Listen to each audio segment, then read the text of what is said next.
Здравствуйте, добро пожаловать. Hello and welcome to our annual educational webinar at AECSD. Welcome to this regular event, which is conducted in a virtual format. Unfortunately, with the pandemic restrictions, we cannot afford our good old format of offline meetings, but we do hope that this virtual environment will be as helpful in exchanging information and getting all the important language, and of course in applying them in practice, and also to establish business contacts. I will start with some householding issue or technical issues associated with our platform that we will be using throughout the webinar this year. We're using Zoom, and we hope that all of you know it more or less over the year of virtual work in the business environment. You had every chance to do it. There are functions here, in particular the interpretation function, which is accessible through the globe icon. It should read something like interpretation. You go there and you select your preferred language. If you don't need interpretation at all, you can not avoid using this function. Now, for all the participants, we have the chat section, the chat window. Please use it to share with us any technical problems. If you stop seeing us or hearing us, or maybe interpretation doesn't work, or maybe you have some other organizational issue, please address this in chat. And you can also use chat to say hello to each other or add your comments. During the presentations of the speakers, after each presentation, we will have a couple of minutes for questions and answers. In order to ask your question to the speaker, please use the questions and answers option. It's also at the bottom of the Zoom screen. As you select the Q&A section, you will send your question. Don't worry if you don't see it immediately reflected. It is pre-moderated. We receive it first, then we give them the okay, and then they appear for everyone to view. Well, that's all for the functions. Zoom is quite an easy to use application, and we hope that nobody will have any problem using it, and that you'll enjoy it without any technical issues. Now, as for our agenda is built with the preferences and interests of our participants in view. We conduct a survey, we have a working group working on that, anything relevant to the participants. We did the same for this year because it proved to be effective in the previous years of AECSD webinars. And we do hope that the program, that the agenda is consistent with all your interests, be it participants and guests, and we hope that you will find it useful. Another technical point, in the chat window, we published the link to the materials on Google Drive. You can use this link and download the presentations and choose whatever is interesting. If you fail to find something there, it means that the speaker has not yet provided the presentation, or if it is not translated yet, it will be published later, maybe after the session. Also, the materials will be uploaded to the e-learning page at the AECSD website. Every day of our webinar is built with individual presentations with different topics.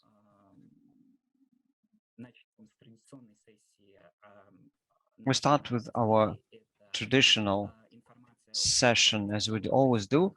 We will start by presenting news, projects, and plans of central depositories who agreed to speak. Then we will have a 10-minute coffee break just to relax a little bit.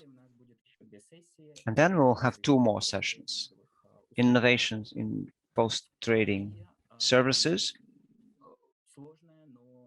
and another difficult but interesting topic, and that is ISO 15022 and 20022 formats information.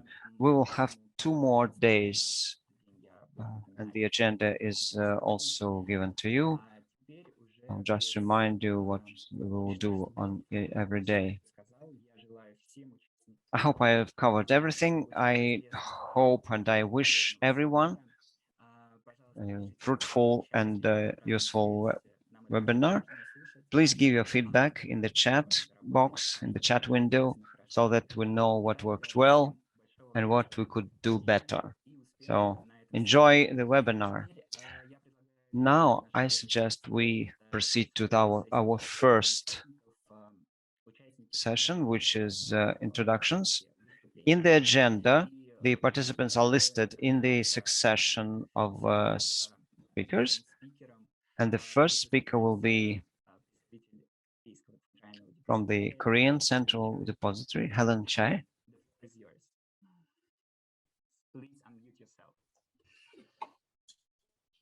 Okay, thank you, Arman. Good morning and good afternoon, AECSD members. I'm Helen Che, head of Global Cooperation Team of Korea Securities Depository. Let me share my slide with you first.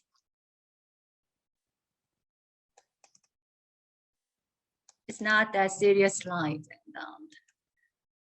It's just a cue for my presentation. And when it comes to KSD, KSD was established in 1974, and we joined the Association of Asia Pacific Region CSDs. And since 1997, we have been acting as the active member of the ACG. And in 2016, as you may know, we joined AECSD. So from the perspective of AECSD, KSD is a new member.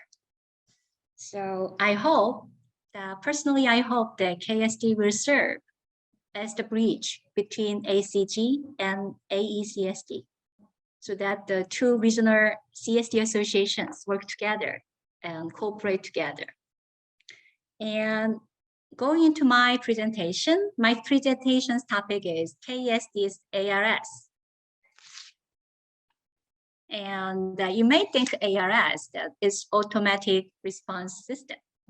And I chose this topic because I thought that when it comes to ARS, when you have questions, when you are faced with problems, you want to call ARS to solve your problems. So I thought KSD's new services could act as ARS system.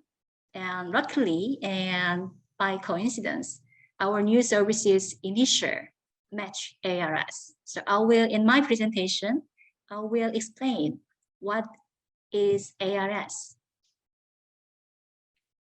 But before I go into our new services, I will explain our new vision. Actually, last year, amid COVID-19, KSD set a new vision for the next 10 years. It's called Vision 2030. And our vision is thriving with the market, the innovative financial platform. We want to thrive with the market, and we want to be the stable but still innovative financial platform. And we put value on growing with the market, and we identify ourselves as the innovative platform. And our goal is to become or turn Korea into a market-oriented economy. That's our vision. And with this vision in mind, I will move on to the next slide. That's ARS. It's usually we know that ARS is automatic response system. But today, after today, when you see these words, ARS, you will remember the initial of our new services. And at least that's my hope.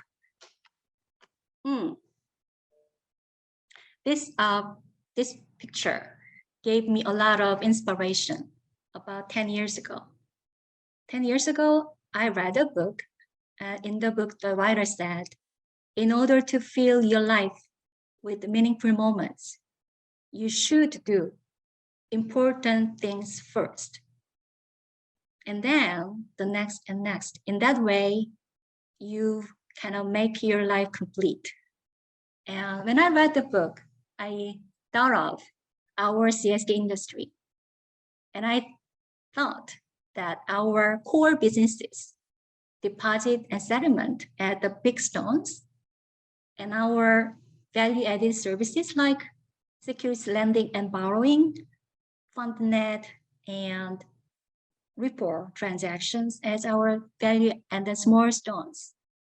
And then the sand and water could be our new services, which means that our new services could seem small, negligible, but actually they make the fine-tuning, they make the market complete. So today I will explain the 3 new services KSD launched this year in order to make Korean market more complete. So ARS, yeah. Once again, A is ABS online information system. ABS stands for asset-based securities. And in January this year, we launched the ABS one-stop information system. As you may know, in Korea, KSD runs securities information platform, which is called Sabro. And the Koreans, they log on to Sabro and they can get all the information about securities. And this January, we thought that if we put all the ABS related information on Sabro so that investors could get all the related information on ABS one stop, that would be wonderful. So by launching this service, we enhanced the convenience and efficiency of Korean investors. So A means ABS one-stop information system.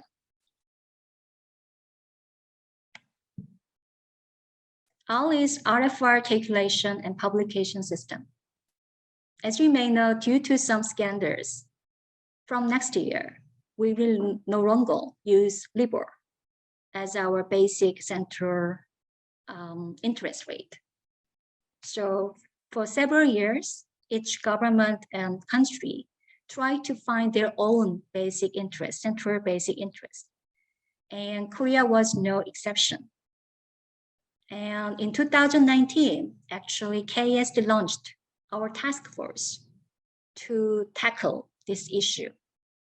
And thanks to our efforts, KSD was designated and appointed as the administrator for risk-free rate, so-called RFR, in February this year.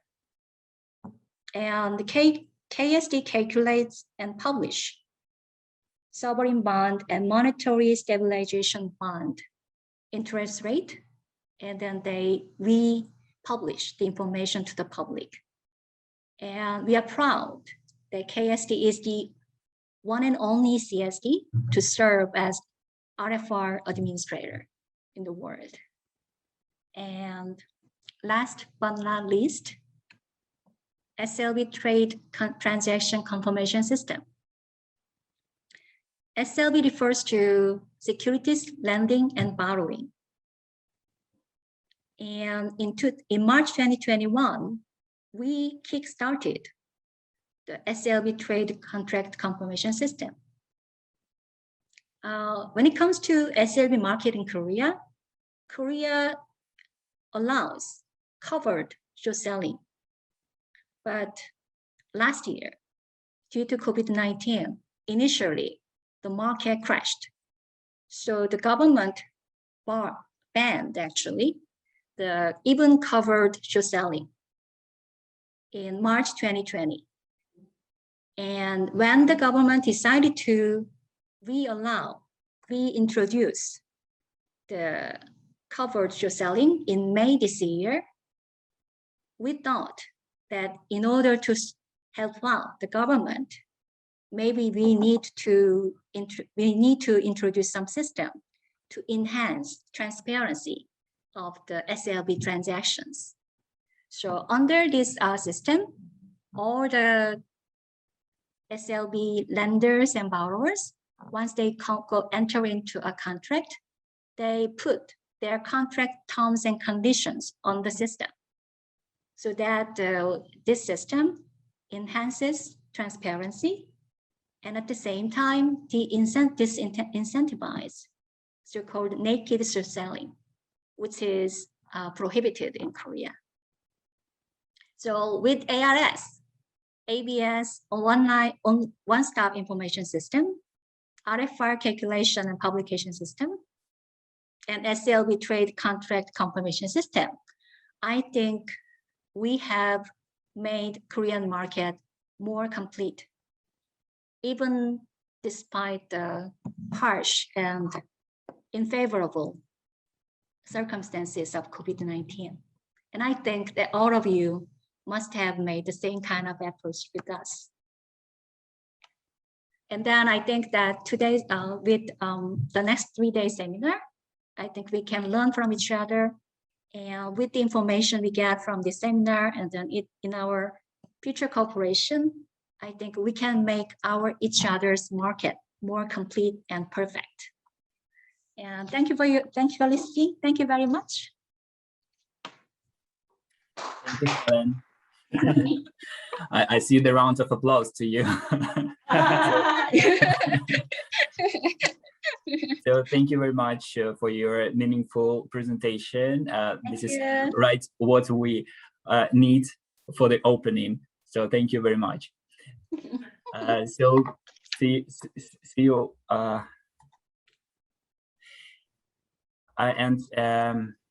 Теперь переходим к следующему спикеру. Now we proceed to the next speaker in our webinar. The next speaker will be from the Kazakhstan Central Depository, Yadil Medel. Yadil, please unmute your mic so that we can hear you. Thank you very much. Colleagues, welcome to everyone. I would like to thank separately the organizers. For me, it's the first time that I participate in this format. I started working at the Central Depository as a deputy chairman only in May, and I hope I will know you better, and I hope this mode of cooperation will be further developed. The Central Securities Depository of Kazakhstan. Today, I would like to briefly present the information about the initiatives that have been implemented, as well as our plans for this year that the depository is facing. The Kazakhstan Central Depository was established in 1997. It operates as a non-profit organization and the only institution in Kazakhstan, except in Astana, which is a special territory, which is empowered not only to do depository activities, but also act as a registrar in maintaining the registry of direct holders of securities. The depository has 18 shareholders. The chief of them, the main is the Central Bank of Kazakhstan and the Kazakhstan Stock Exchange. Together, they account for more than 90% of the shares. The remaining 7% are distributed among banks and brokers. KACD consistently expands correspondence and interdepository relations with international foreign depositories and custodians.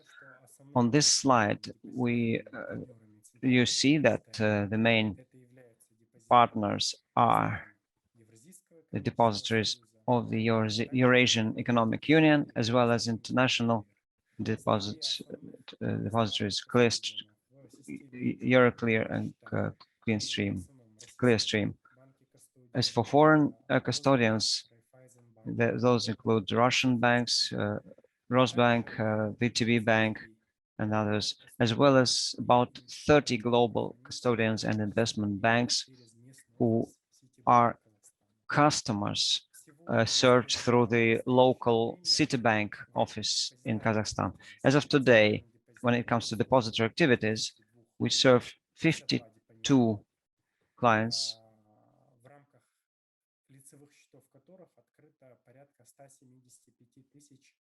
their securities sub-accounts are at 175,000, with a total value of $217 billion worth of securities. As for acting as a registrar, we serve about $378 billion worth of securities.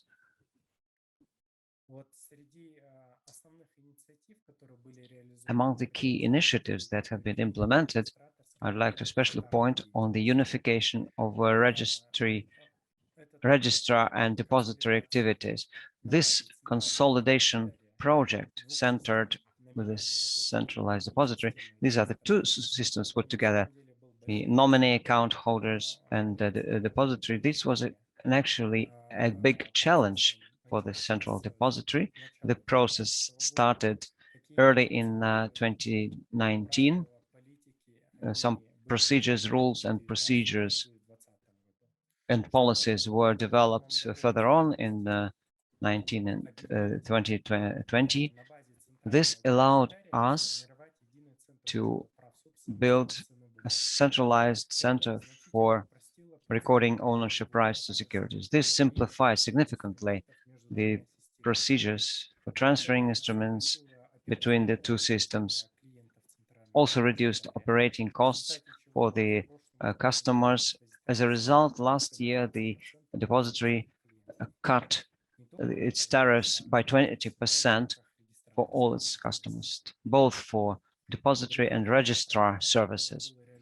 Another important project that was implemented starting in mid-2019, and it continues now, is accounting of money unclaimed by holders. This is in the accounting system of the depository. The currently operating mechanism established by the Kazakhstan law, ensuring that the debtor would meet its liabilities to the creditor, to the lender, if in the absence of lender, it is very difficult and costly because you need to open a deposit or account with a notary office at your location or location of the absent lender to pay fees and commissions. And de facto, this mechanism was not very popular, was not used by the issuers and holders of securities. Together with the regulator, this new concept was implemented to the fact that unpaid dividend could be accumulated in a special account in the centralized depository to keep account of the unclaimed funds. A similar procedure was established for funds that were introduced for forced redemptions by big shareholders through mergers and acquisitions. This was quite a popular mechanism. Starting from mid-2019, about $30 million worth of funds were accumulated in these accounts. 10 million worth of that was already paid. The procedure is quite simple. Any holder of securities or former holder of securities of shares or bonds who lost any connection with the issue may address the central depository that will identify the person, including through the anti-money laundering procedures. The central depository will identify the amount to be paid and will transfer the funds to the individual's bank account. Probably in next year, this mechanism will be expanded with respect to unclaimed funds that are payable in redemption and in voluntary liquidation of a joint stock company. This next slide shows information on electronic services that were implemented by the centralized depository as part of its registrar activity for direct holders of securities. Over 2019 and 2020, the system for customer authentication by means of electronic digital signature was implemented. Also, enable submission of orders with electronic digital signature. Also, it automated the registry generation at the request of issuers. By the end of the year, we are planning to implement biometric identification for direct holders of securities, implement remote business establishment, and we're also planning to integrate the central depository's database with the government-held databases of legal entities and individuals. This will significantly simplify the identification procedure and will contribute to the AML procedures. Mid-term projects, that is for the course of 3 years, we are planning to introduce to direct holders the banking services, bank account services with direct access to the depository, so that we could use DVP system. We will also provide access to trading in unlisted securities. And also we're planning to invite retail investors to participate in corporate events which, electronically, in particular annual shareholders meetings.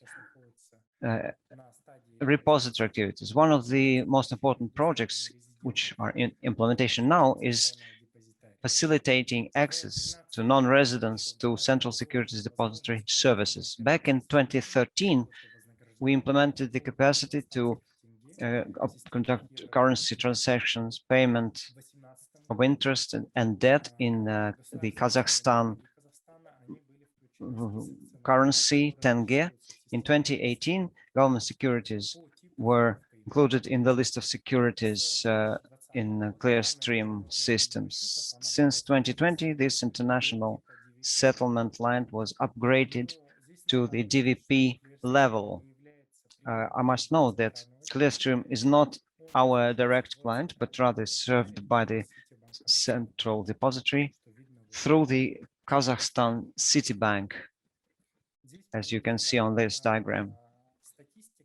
Here we show some statistics which demonstrates both the number of transactions and the volume of transactions with public securities in Kazakhstan involving non-residents over the 5 years. If we cut out the 5 months of this year, we generally see the generally upper trend in both number and volume of trades of non-residents, which corresponds to the initiatives implemented by the depository aimed to facilitate non-residents access to Kazakhstan market. This slide informs you about the number of transactions involving non-residents in transactions with government securities as of May 2021. The number of transactions daily is about 20 to 25. The number of non-residents has also increased. In May 2021, this data is position of non-residents among is 11% of total holders of such securities. And this is another important initiative that will be implemented starting from 1st of January this year. And that is omnibus account system for local nominee holders. For quite a long time, both the legislation and regulation of Kazakhstan did not allow local nominee holders to have nominee accounts with the central depository. This option was only given to foreign depositors, but given the scaling of our operations, increase in the amount of investor accounts, including active accounts, the government saw the need to introduce omnibus accounts for local brokerage companies.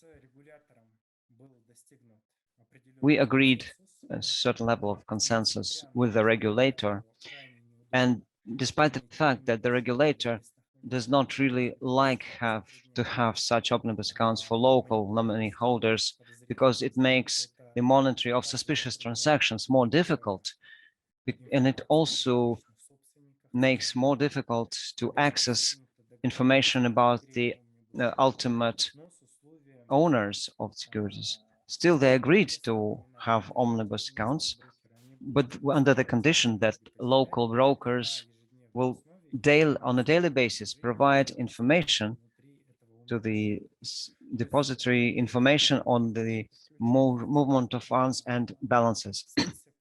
So the central depository will not include that in the registry of holders, but as a backup, this information will be held and accumulated with the central depository and can be requested, for example, in the case of liquidation or bankruptcy of the nominee holder or broker, just to re-establish the history of transactions. Another initiative is the possibility to open sub-accounts using a unique code. Currently, when a broker opens an account for its clients in the depository accounting system, they must provide full disclosure of data on the holder, full name included. So the plan is to introduce a system when the holder will be assigned a unique code by the depository, and the sub-account will only be opened with this code, while all the other data on the holder are not to be disclosed. And the final initiative, which the central depository is planning to introduce this year, is exchange operations with foreign currency. This initiative is part of a larger strategic initiative of Kazakhstan to become part of international developing markets, MSI and FTSE indices.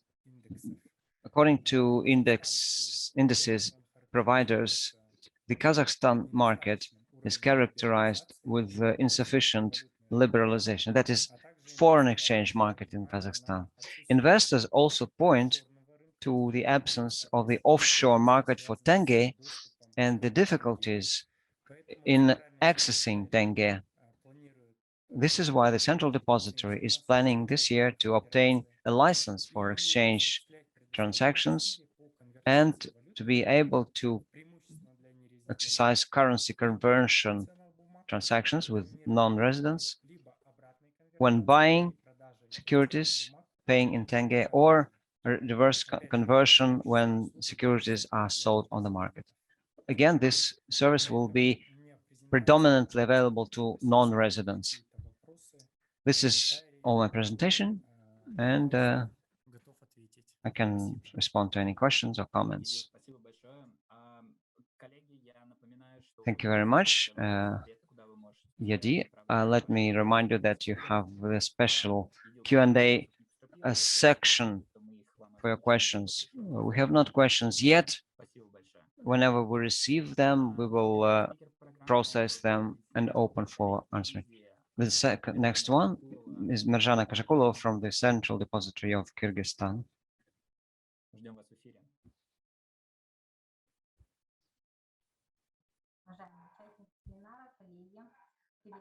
Dear participants, dear colleagues, on behalf of the Central Depository of Kyrgyzstan, welcome you here.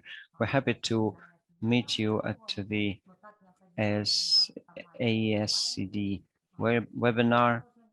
Despite the difficult year, the Kazakhstan depository was consistently working in its main areas of operations, including safeguarding and accounting for assets.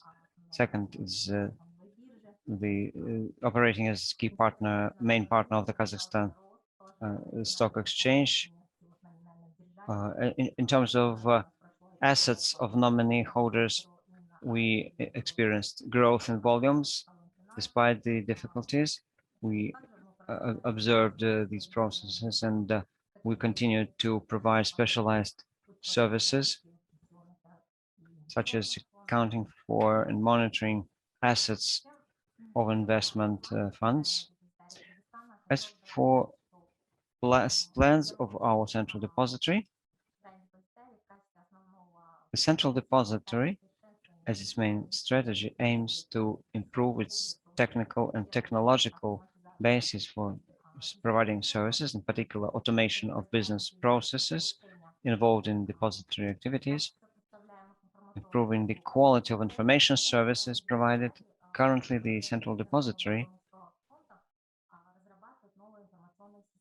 is developing a new information system supported by the IMF, and with the help of this platform, we will strengthen our services, providing a more safe and secure information exchange system to accumulate innovations in information technologies and introduce a standardized format for document processing. We also see the need to work more on providing legal framework for our operation by introducing amendments to laws and regulations on depository activities. Generally, we hope that the project will lay the foundation for continuous reform on accounting and depository systems. In this way, we will reduce our systemic risks and will bring us closer to meeting international standards. That's generally all. I would like to thank everyone, the organizers, especially the secretary, for providing this opportunity to participate and to learn many new things about colleagues. Thank you very much, Mirjana. A very important, small but very important presentation. It's always good to hear good news and how you develop. I wish you every success in your progress. Now, the next speaker is the Central Depository of Uzbekistan, Sherali Abdujabarov, who is listed in the agenda, unfortunately cannot participate today, and Difuza will speak as a substitute. Hello, colleagues. It's a pleasure to see all of you. If you could speak louder, I'll be close to the microphone.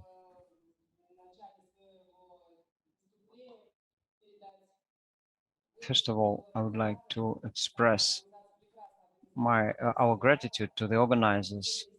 Unfortunately, Mr. Abdujabarov could not participate, but he communicates his regards. And this is our presentation. I hope you can see it now on the screen.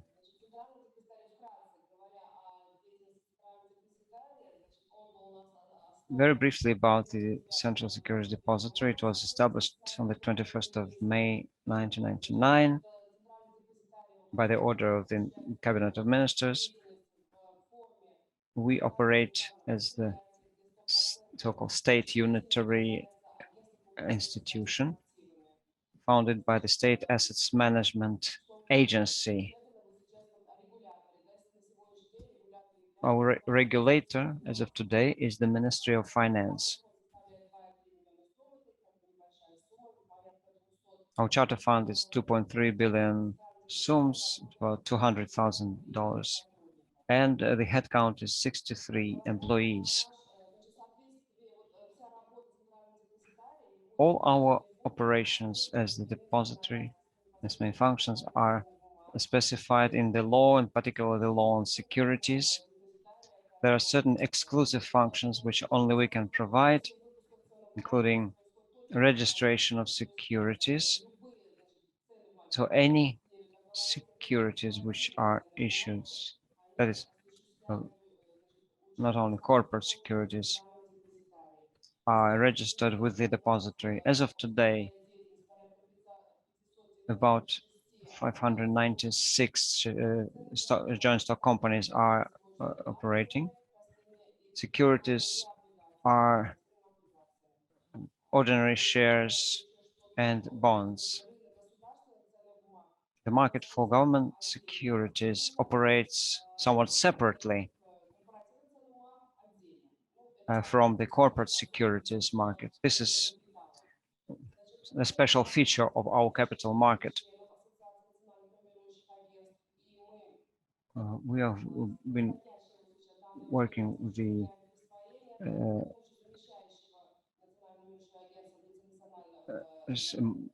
market agencies, and we are including the substituting agency. We're now working on the establishment of the national registry.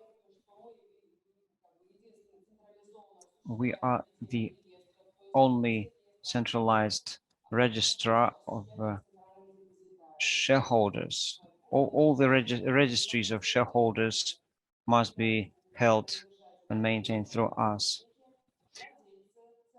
Holders are investment intermediaries, owners of securities, and also that covers government securities, including the Agency for Asset Management, Government Asset Management, the Central Bank, the Ministry of Finance. As for our additional functions, that includes the registration of OTC transactions. Last year, we introduced a new service, which is electronic voting system. And that was very timely. It worked very well. In fact, the shareholders were very happy because they saw the events happening online, even without physically being present. They could vote remotely. Another function is consultation services. This is also a very popular service among the users. And this is a list of reforms that took place this year. And these are very important events on the capital market.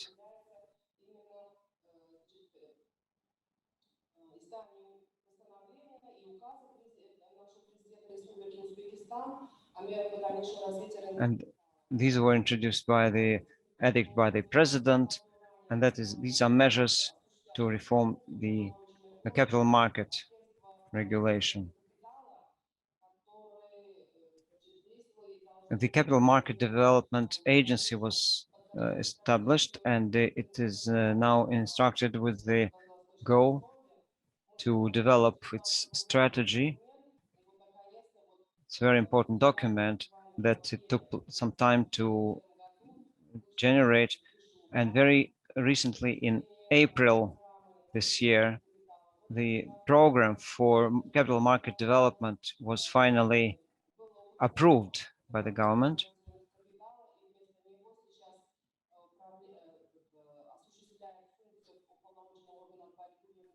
So now the securities market regulator is the finance ministry's department. There's a dedicated department in the Ministry of Finance. This was good for the progress of capital market because the finance ministry and the central bank together supervise the market for government securities. Now they're also covering the corporate market, corporate securities market. And this, we believe, is an important step forward for Uzbekistan. The program for capital market development extending through 2023 was improved, and the roadmap for implementation of the program was introduced. The list of enterprises whose shares are subject to public offering through the stock exchange was approved. That is about a list of 15 entities, which are the largest ones, which are to be privatized this year. Not this year, but in the period from 2021 to 2023. This is an arrangement that is about to change. The Minister of Finance is currently the regulator. The system includes the central depository. The settlement bank is not a national bank, it's a commercial bank, Uzbekistan. It's represented by 53 investment intermediaries. Trading organizers include the stock exchange Tashkent and Elsis Savdo platform, bringing together issuers and investors. But that was the previous arrangement. Now the roadmap. We liked very much how Helen demonstrated the jar, which was in a certain succession filled with valuable things. And probably we will use the same approach as we fill our jar with the most important functions and mechanisms first, adding some more afterwards so that it would be fuller and fuller and improved consistently. And now we are in the process of putting in the larger stones to the market, capital market. These are the main parts of the roadmap, that is increasing the number of issues and growth of proposals by means of new financial products. As of today, the market is represented only by corporate bonds and securities. So we need to incentivize the development of new financial tools, including based on Islamic finance approaches. So we need to identify which actions will be needed. The next point is improving the development of capital market infrastructure. Most of that is centered around the central depository, which is the key infrastructure for the capital market. And there are many tasks that need to be implemented for the central depository. This is a very important point in the roadmap. In particular, the central depository will have an account opened for it in the central bank. So we will not only exercise securities settlements, we'll also maintain accounts. So an important foundation has been laid now for the depository to perform a full-fledged function or to serve the needs of those who need the funds. For that purpose, certain amendments must be prepared to the legislation and other steps must be made. In terms of technology, preparation was done this year, that is to move out of the arrangement with the substituting agency. Now we will move towards establishing direct correspondence relations with the centralized depositories, custodians, and major international players.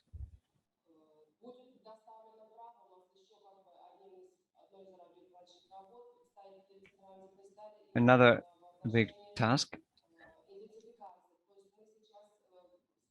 is to build the mechanism for identification of customers. Now the government is about to make decision on authorizing the depository to open depot accounts for other types of transactions. This is why we're looking closely at the way that this work is done in other countries. We need to accumulate as much information as possible, how the mechanism operates and how the law is established, how this is done technologically. Information and communication technologies also are part of this roadmap. We have already have a platform which brings together the depository and the stock exchange. As the next step, we will keep improving that platform so that we perform all the functions in a centralized way.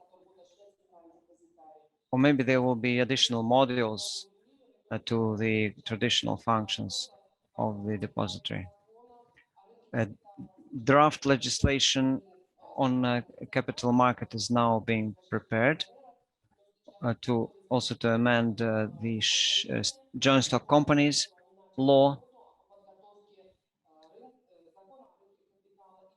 and the capital market law, which will soon be adopted, is a direct law that will describe all the mechanisms involved in securities transactions, corporate actions, dividend payment, so everything that makes us consistent with the international standards. The next point is expanding the investor base and improving financial literacy of the population. There are many questions which remain to be answered with respect to securities market. We need to establish the conditions for securities issuance and the foreign issuers entering our market. The government securities market will be developed as a system together with the Ministry of Finance. We will continue the process of centralization, and that will of our operations that will cover both government and corporate securities. And the final point in our roadmap is everything associated with training, additional and specialized training for capital market participants. And that is also be helped with the US Securities and Exchange Commission. So we are focused consistently on improving our capacity in dealing with the securities market and improving the capacities of the market players. This is our strategy. The central depository is facing a lot of tasks. This is why we decided to put it into a 3-year strategy plan, separating between the initial, midterm, and 3-year and final periods, and try to set certain milestones. So in the first phase, we will implement corporate governance functions in the central depository.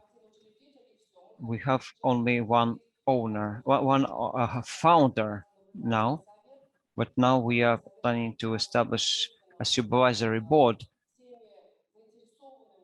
that will be made up of stakeholders, the organizations that are interested in developing this centralized depository.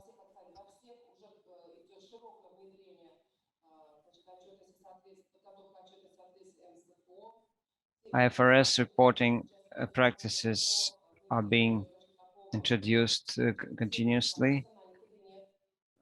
We also offer our customers personal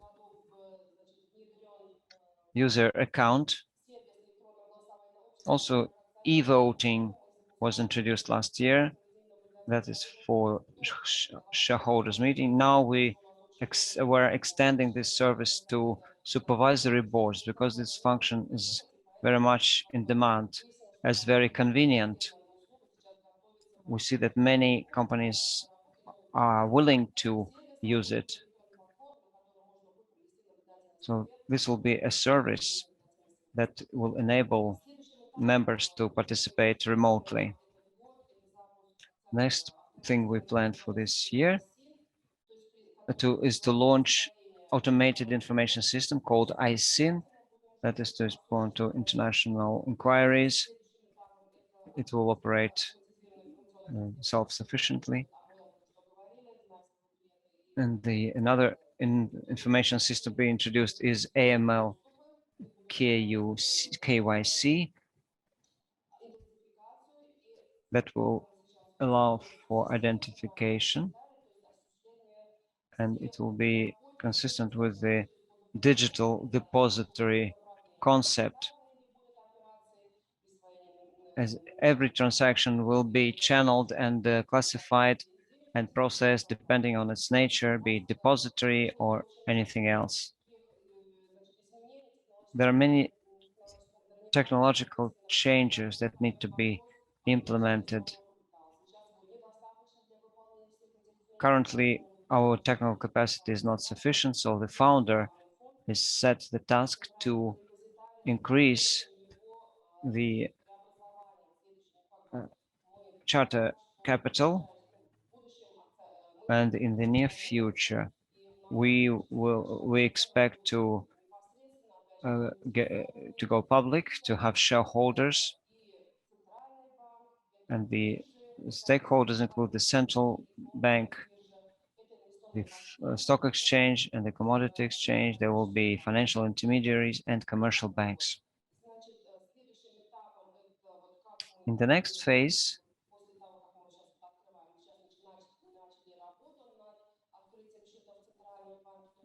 now we've started to open central bank accounts.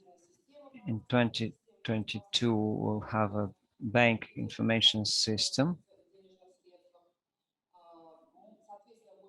enabling the transaction settlements. We will also connect to SWIFT. We'll first establish correspondent relations with our immediate neighbors, Russia and Kazakhstan, and later we will move out as well. Risk management system will be implemented next year, and the work will start with Thomas Murray. We are planning to have their rating established. Then in 2023, that is after the long debate with the Minister of Finance, we decided that we will implement the depository information system that will cover both corporate and government securities. This strategy is now drafted and now is in the process of being improved. We hope that all our plans will be put in practice. It's a big work. I would like to thank in advance all our colleagues. We keep asking you to share information with us. We are eager to learn how things work in your case, because we really want to become a good and sustainable company that will be capable of implementing all the relevant depository functions. Thank you for your kind attention. And now I can answer your questions. Well, thank you very much. Quite impressive changes that the Republic of Uzbekistan anticipates on the capital market. We're certainly eager to help you with the all AECSD resources and other marketplace, and we'll keep an eye on your progress. We don't have any questions yet. Once again, we have the Q&A section dedicated to that. I have one question to you. When you talked about your privatization program, and you mentioned, you did not mention whether you will allow international players to participate in privatization, or is it only limited to local residents? It will be agreed with the asset management agency, and it's still to be decided who will be allowed to participate in the privatization program. I hope that very soon this information will be available. First, they will come up with a list of assets to be privatized. Their assessment will be complete, and then terms and conditions of privatization will be identified. Thank you, Dilfuza. Thank you very much. It was very informative, and we will keep tracking the progress of Uzbekistan market. The next speaker is, and again, I remind you about the availability of chat and the Q&A session. For those who recently connected, this is a reminder that we have an interpretation function. You use the globe icon at the bottom of the screen, and in doing so, you select your preferred language.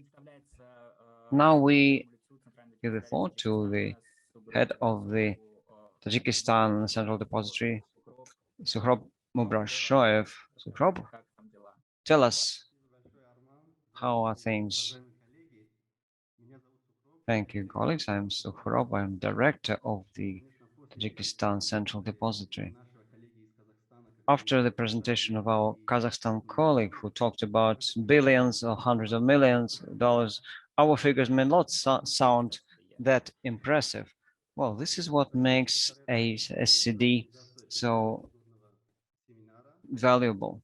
I would like to thank the organizers of this annual event. Despite the adjustments introduced by the pandemic, the market for securities is operating normally.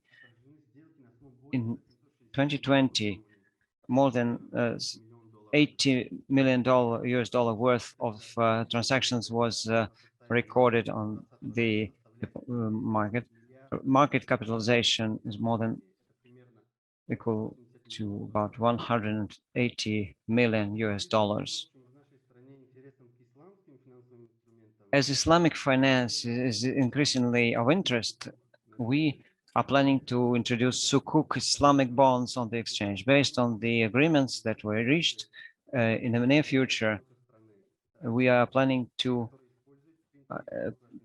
use bonds of one of our banks that uses Islamic finance to place them on the exchange. And those will be with flexible interest rate, because the legislation is not yet ready for that. And for that purpose, we would like to hear information from our colleagues. And it is good that the issue of Islamic financial instruments was put into the agenda. We have a list of very specific questions we need to get explanation for, such as how Sukuk affects the platform which is designed for traditional bonds. Is this operation platform fit at all for Sukuk, or shall we develop a totally new platform? How the commissions are charged and how they're estimated and settlements made. Is it standard? Should it be standard or in some other way? Currently, we have the status of a professional participant of the securities market. We cannot do settlements ourselves. All settlements are done through the settlement bank. We've just heard from Kazakhstan or Uzbekistan, and their case is similar. They are not allowed to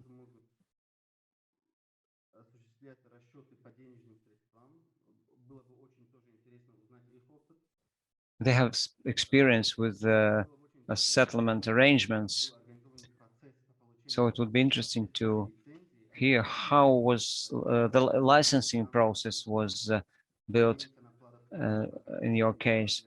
And we hope that this webinar will be useful for everyone. Thank you.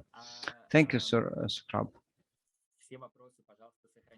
Again, if you have any, please record all your questions, and you will be able to ask them to all the speakers, because not all the speakers are connected yet. And so who will be with us throughout the 3 days? As for any additional questions, let me remind all the participants, all the members, we have a capacity to set up a special working group focusing on specific questions.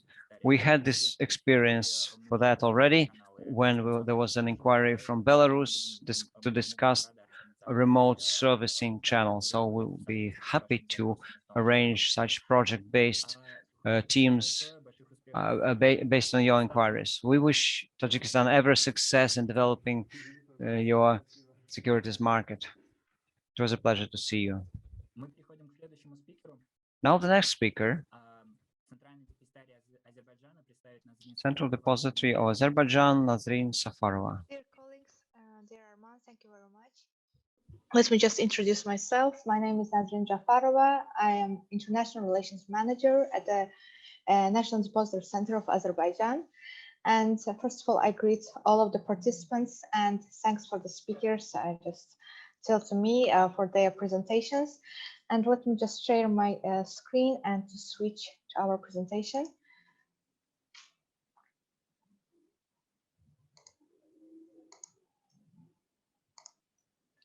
Okay, today's presentation will be about the overall view of the NDC Azerbaijan and our future plans.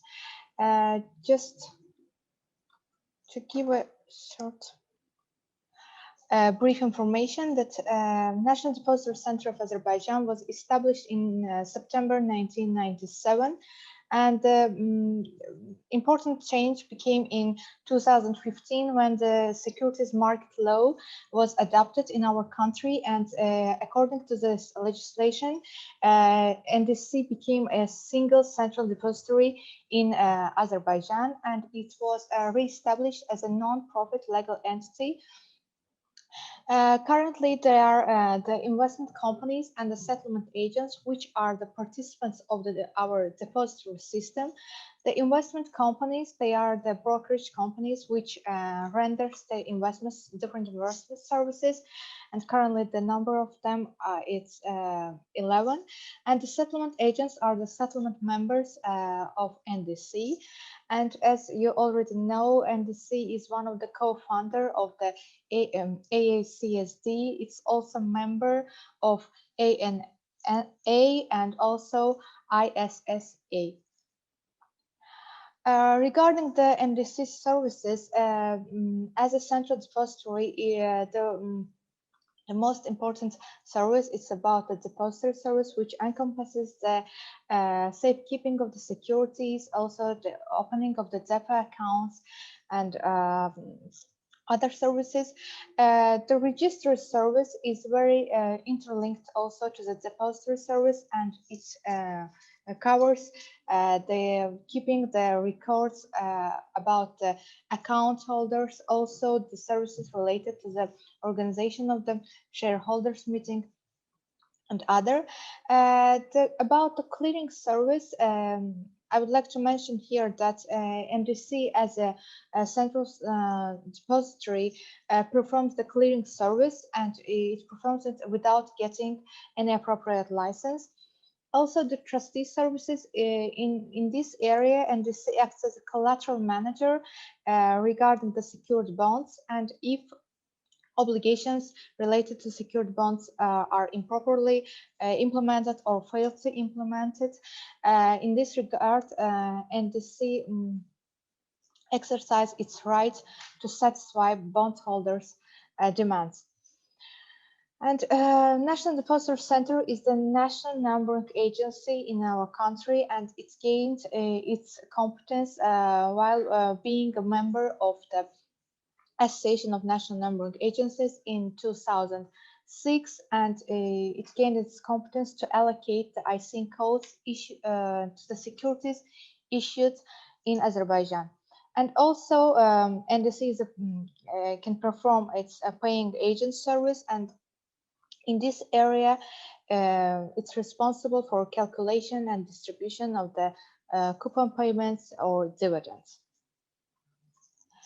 About our future plans, I would like to say that currently we have the electronic services platform for giving the access for the investors, and for the near future, it's planned that to enhance this access for all the investors, including the retail and legal entities, also for the issuers and the users of this system. They will be able not only to view how the operations goes, but also to make their operations on their own.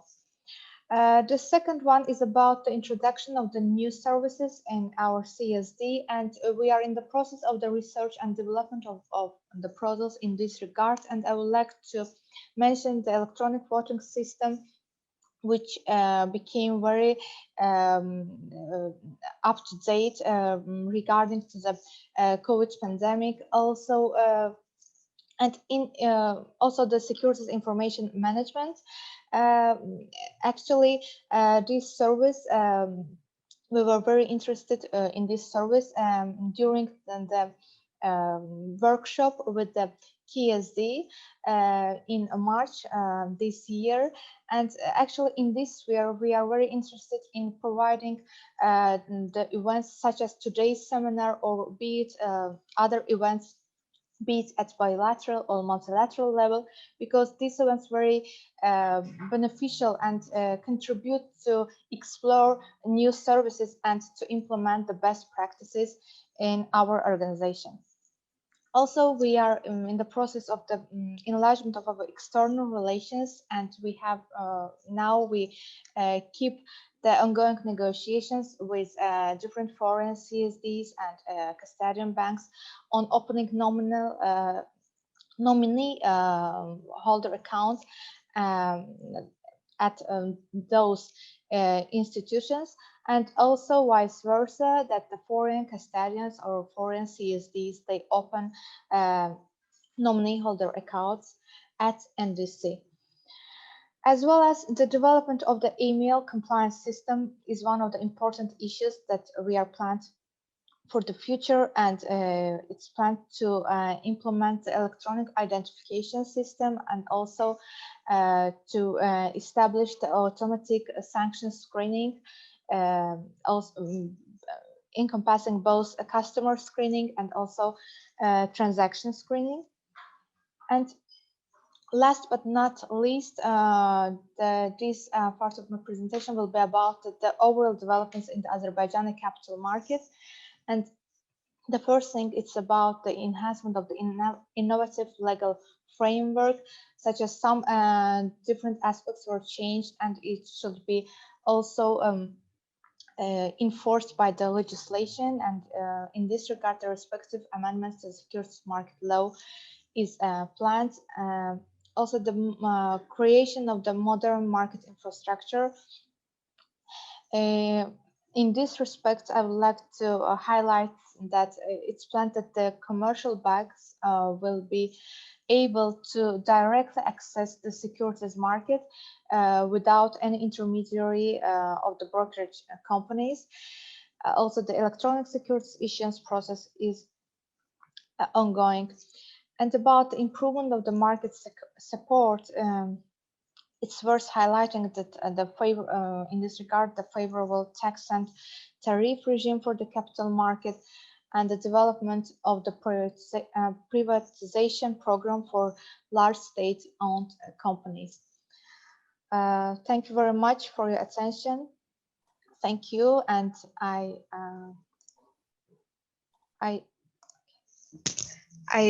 good luck to every speaker. And thank you very much again for the organization. Thank you, Nazreen, for a very interesting presentation. We were glad to hear about what is going on Azerbaijani market. So please keep us posted. And if you need any assistance from AECSD Secretariat, we'll be happy to provide you with. Thank you. Thank you. Thank you.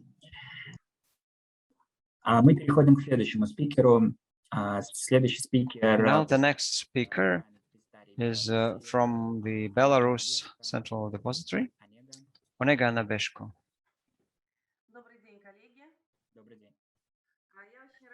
Good morning, colleagues. It's my pleasure to see people whom I know and some new faces as well who joined our team.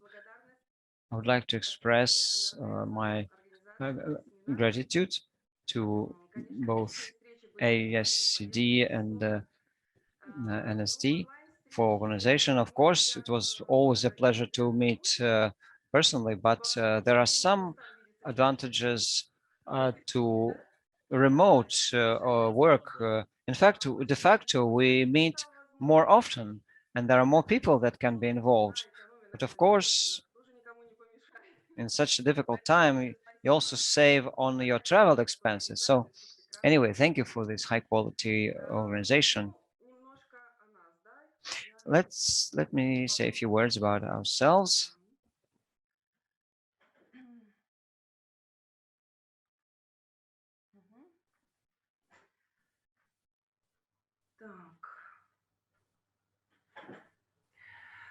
Презентация у меня, скажем так, по итогам 2020 года, да, ну, конечно, я затрону... The presentation is dated 2020. I will also cover the 2021. Not everything that I will be saying it will be seen in the presentation.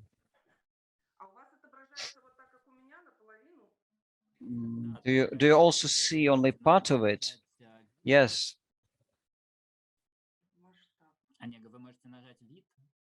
You can use the view function and full screen mode. That's it. That's it. Now we see the whole of it.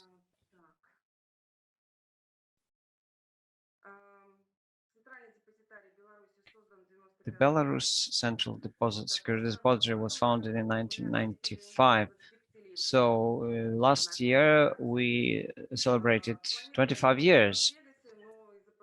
We planned to celebrate in Las Vegas, but we had to cancel that because of the pandemic. Well, that's a joke, of course. We continue to be directly subordinate to the Ministry of Finance, and all our property is the property of the Republic of Belarus. We perform the functions of Central Securities Depository, but we are also the settlement depository for the stock exchange. Cash settlements are done by the Central Bank of Belarus. We also, as other depositories of our country, we also provide services to both legal entities and individuals.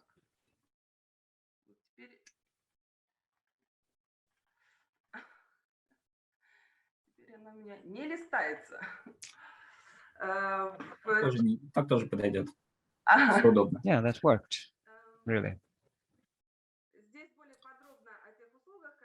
And these are the key services are in more detail. I will not read them out. Just let me focus on the most important ones. All the securities which are registered in the country as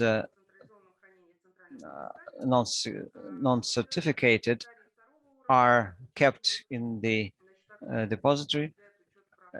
At the second level, we make a registry of all the owners of the securities. The structure of those systems is not changing much. New depositories are emerging, but others go out of business. In particular, this year, one of the depositories had its license revoked, and it will be mentioned in the subsequent slides, but it's no longer in operation. Foreign depositories, well, they're not as foreign as that, of course. They are very close to us. 7 correspondence accounts we have with non-resident depositories. And our expectation is that the list will be expanded. Some of the next slides show statistics, which I don't need to really read out because it's much more useful to watch it when you have free time. These are our clients and accounts.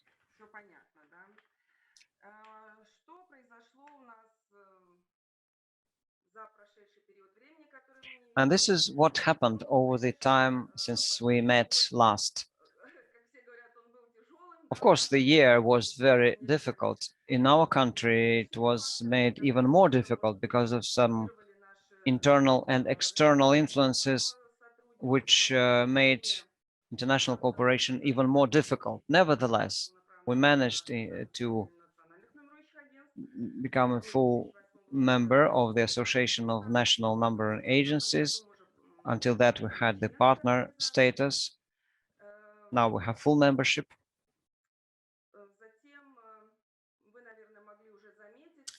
And as you may have noted, our depository is now more active in social media. We launched our official pages in Facebook and others. So now we make sure that we are seen and heard internationally in social media. So we have plans also to upgrade our website, which is one of our key information platforms in our country, and which also presents an alternative for those persons who must disclose information on securities if they have no other option for disclosure.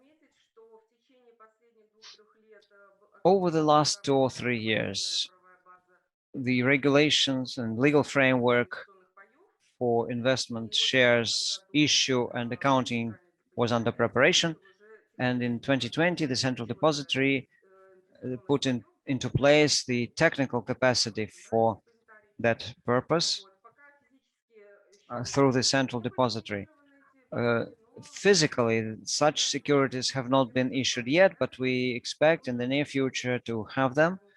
And as soon as it happens, the depository system will keep the record of them. And now our plans for this year. Sorry. First, one more word about the past. We renewed the current contract with the NSD, our key international partner. The new agreement enabled us to work in the SWIFT system. And again, I would like to thank NSD colleagues for their assistance in mastering this difficult product. It would be very difficult without you.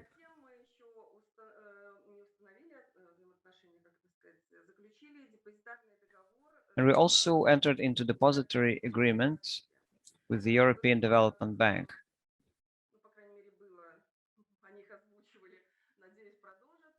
Well, at least they had those plans. Hopefully they will continue to do that.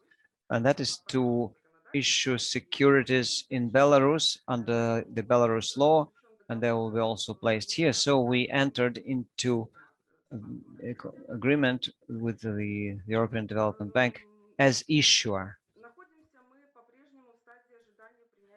We're still in anticipation of certain legislative projects.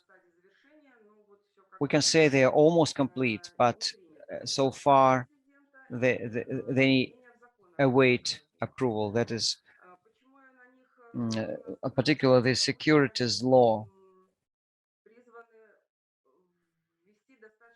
Those amendments are expected to introduce very serious changes. In particular, the institution of qualified investors will be introduced. Foreign nominee holder will be legalized.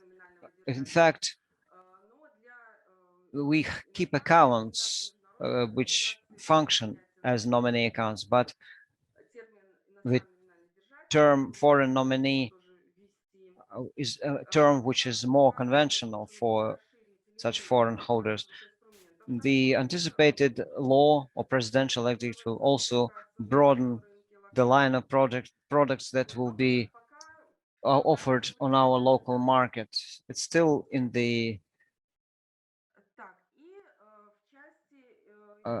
expectation mode. Also, for the central depository, we developed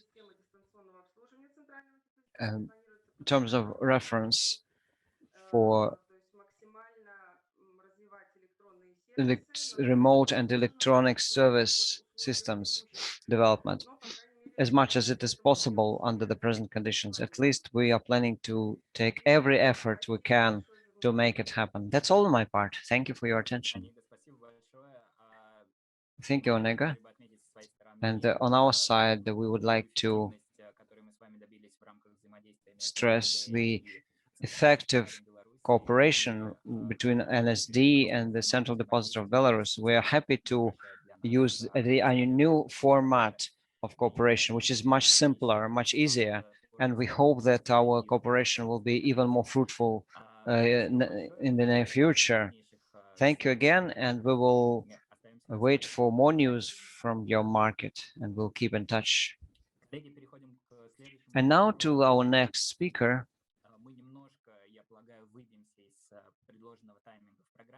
We'll probably go beyond our timing more.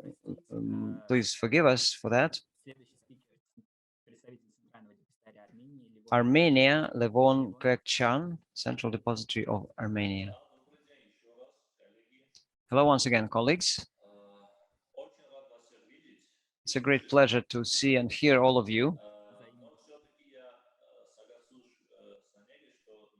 I agree with Onega in saying that again, we hope that next time we will meet offline, because it's always better to talk one-on-one. Well, remote operation is also has its advantages.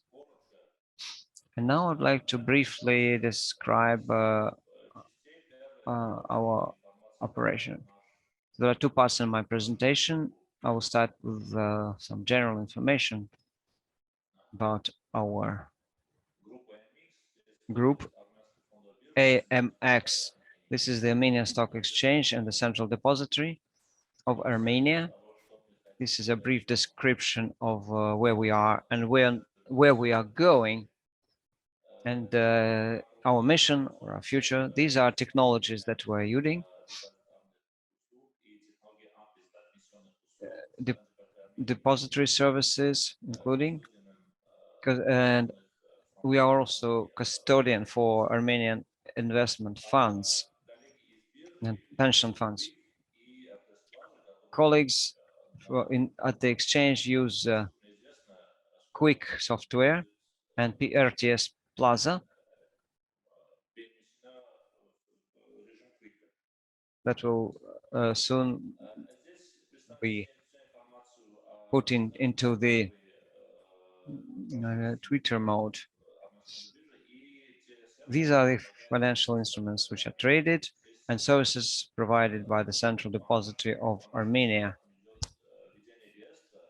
We maintain registry under our standards, the registry of companies and funds, and we also are depository for pension funds. We also provide services in cash accounting services in cooperation with our colleagues NSD and the Belarus and Kazakhstan depositories. We maintain channels through which our investors can go into each other's market and buy securities. These are some of the figures describing our operation in 2020. Mostly, 99% of that is upward trends. This information about custodian services, that is where pension funds investments are maintained. These are the value of funds in custody with us. So most of those indicators are growing. In 2020, for obvious reasons, because of the COVID-19, placement was less than in 2019. All the other indicators were going up. This is what we did in 2020. I see 2020 not as a calendar year, but a period from our previous webinar until today. Business continuity policy is very important. Not a single service we provide suffered from the COVID. All our colleagues work remotely and they make sure that not a single customer suffered. We had first security that was cross-listed by Armenian securities as Armenian security in MOEX, the Moscow Exchange. That was preceded by 2 years of work together with NSD, and this made sure that the channel of cooperation between us was consistently strengthened. So this is the first fruit of the cross-listing efforts. As far as I know, this security, which has just been listed with the MOEX, is very popular. And as far as I know, some other securities are planned to be listed with the MOEX as well. So everything is already done and prepared. And the expectation is that further listings will take place more smoothly. We have a new link with the Ukrainian Central Depository. We introduced the institution of e-voting in Armenia. That was made from scratch, and it's based on our own online application, CDA Online. E-voting allows our issuers to work remotely with the security owners. Through this platform, security owners can receive all the relevant information instantaneously on shareholder meetings as soon as it enters the system. CDA Online is a platform through which our customers can operate and manage their securities accounts.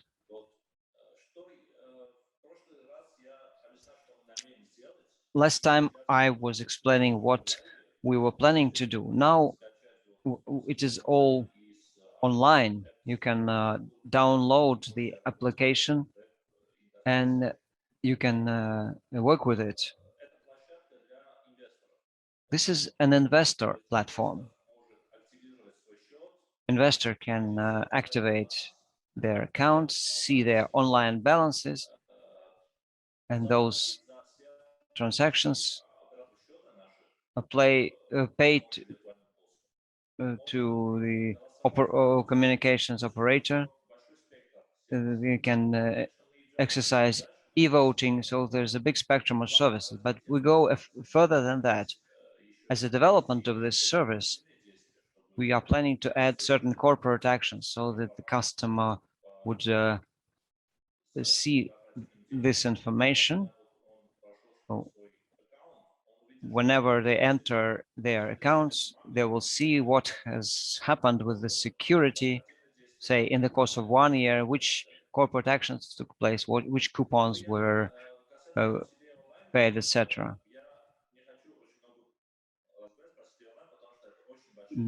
So SD Online is a big topic. I will not go deeper into that. If needed, I can prepare a presentation if colleagues are interested, because there's a lot of information. I have a presentation of almost 50 slides. If I started to go through it, it will take too much time.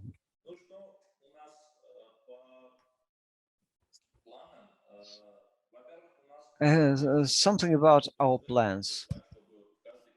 First of all, our goal is to make sure that each customer of the central depository would have access to accounts and online transactions through the application. It is also our plan to enter the ISO 2022 standard. Very soon we'll have a roadmap for joining the standard. We have a plan. We work with an NSD to become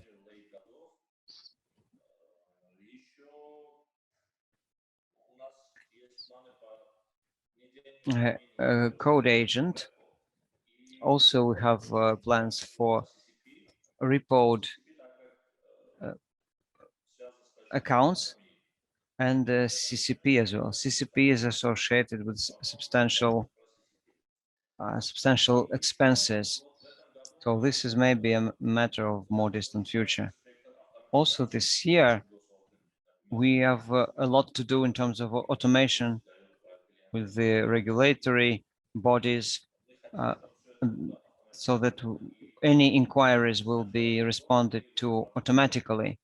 So this is the work that we have been doing since the beginning of this year towards automation with all the operations, with all our counterparties which have any authorization to receive information from the central depository.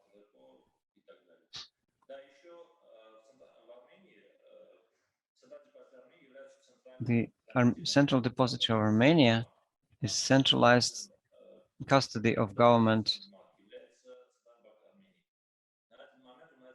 bonds, and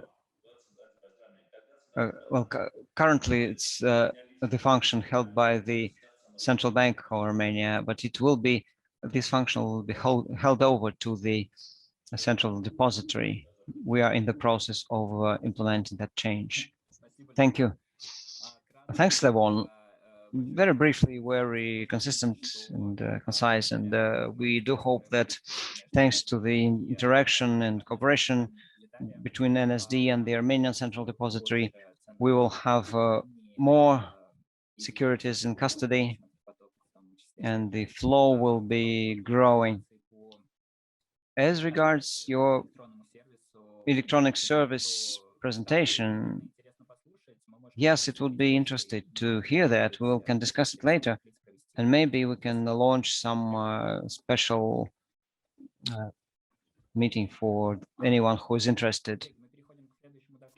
Now, the next speaker is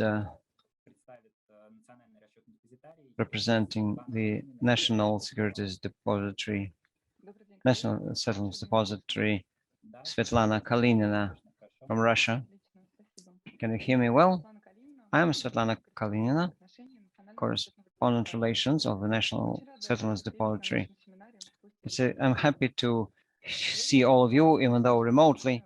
I will now introduce to you the NSD's brief profile, the key facts and news. Please launch my presentation. Meanwhile, let me once again remind you that we have a special section for questions and answers. If you want to ask the speaker something, please use that. And we also have a chat function which you can use to share your questions, comments, or address your organizational issues. Okay, we can see it.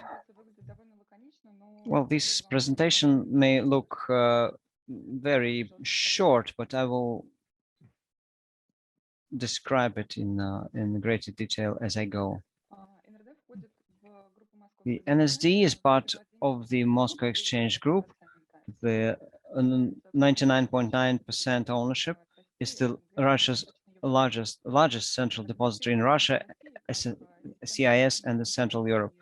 The Central Depository is recognized as the bank by the Bank of Russia as the central and settlements depository, and also depository for financial transactions. It also has the function of national numbering agency in Russia and CIS countries.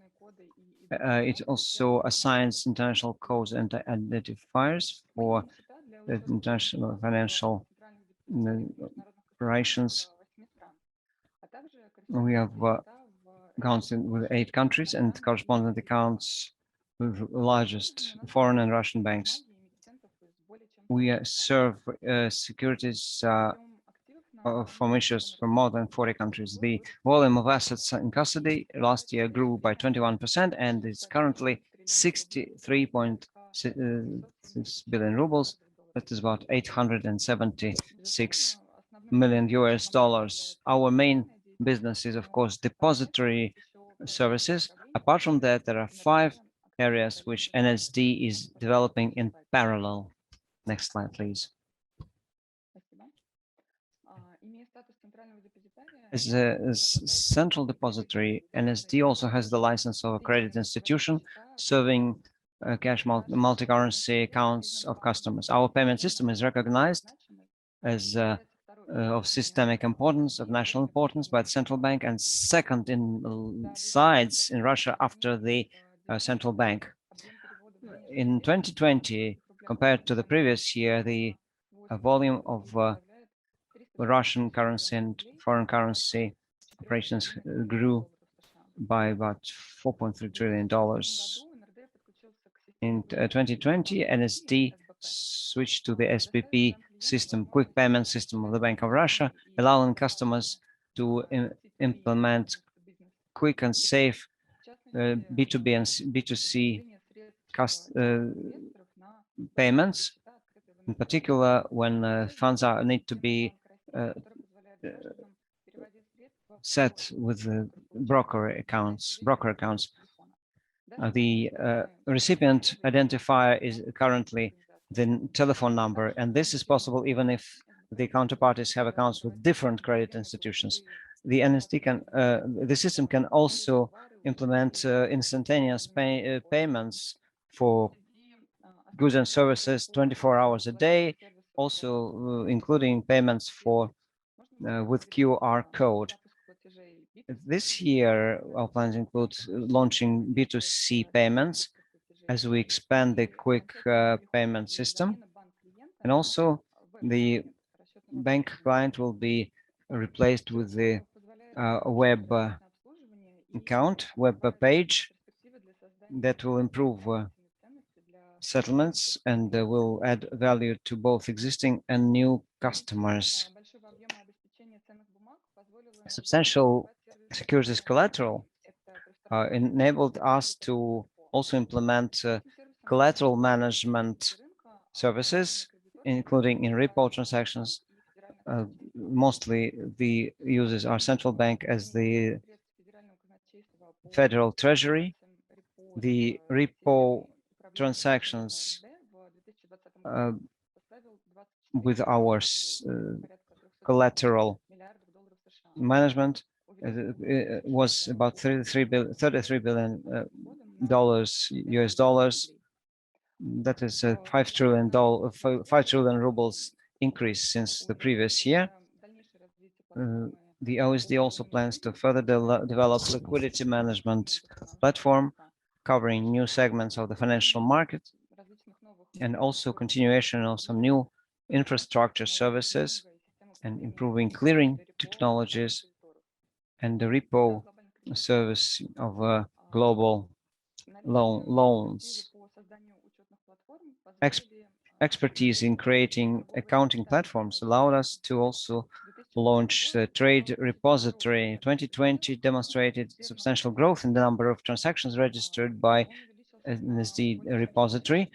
That growth was more than 66% to about 25 million transactions. The main drivers in the repository accounting include currency instruments and repo agreements. Also in 2020, the new federal law was implemented on financial transactions using online platforms. So apart from classical trade repository, we added a separate area of a registrar of financial transactions. That is a registry of financially significant information on operators of platforms. Information from the registrar of financial transactions has the status of gold entry.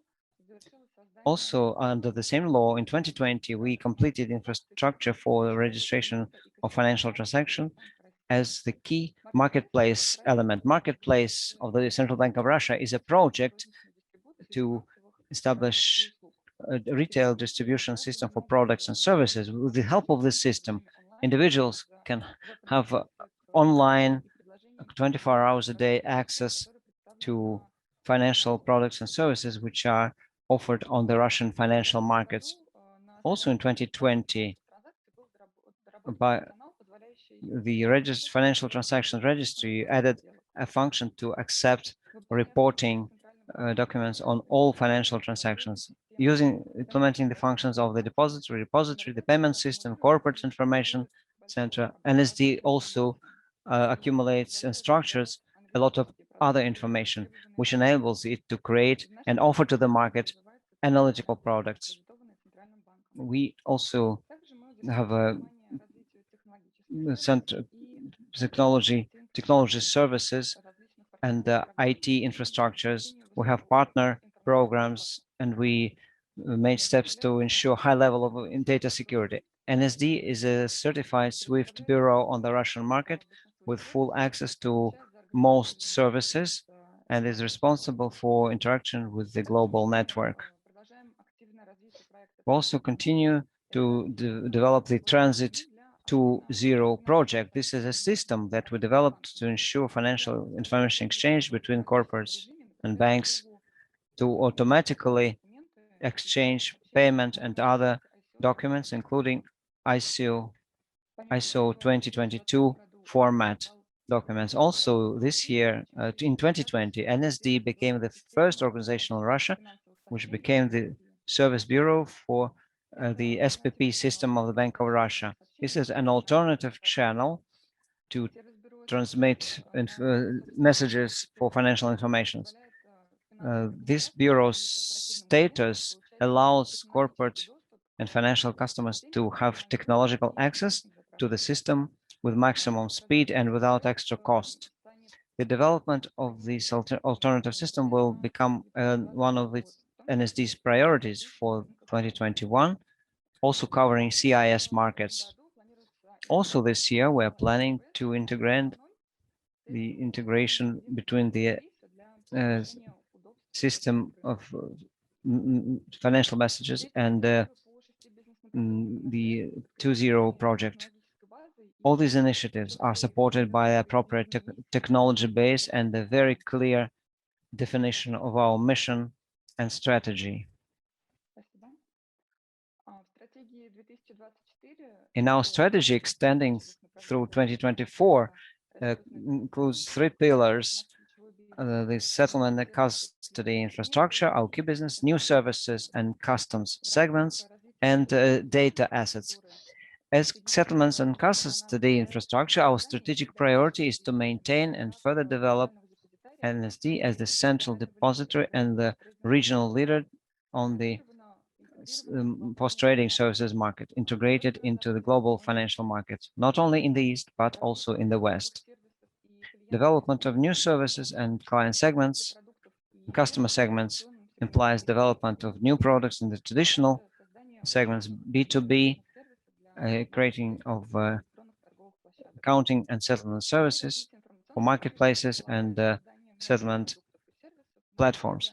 Data assets include new products and services developed on the basis of big data and information accumulated by us. Also, it's important that NSD is taking steps towards continuity of services under the pandemic situation, which unfortunately continues. And under this pandemic situation, the previously designed plan to address an epidemic threat was quickly updated for the new situation. And based on that plan, we implemented a set of measures depending on the duration and the extent of the virus situation, starting from hygienic operations in the office to placing 90% of employees to work from home. This was a challenge, but on the other hand, that was a driver for the growth of both amount of transactions and the custody values. So this proved that we can not only remain reliable and quick in our services, but also allowed us to increase our financial indicators, including fees and commissions, which last year hit a historical maximum. Thank you, and stay safe. Thank you, Svetlana. We don't have any questions yet. Once again, you can address your questions through the Q&A section. Because of timing, we quickly move to our Turkey colleague, Gerçel İliris from Turkish Central Depository. This will be the last of the presentation on depositories plans. So, thank you, Arman, and thank you for organizing this event and bringing us together.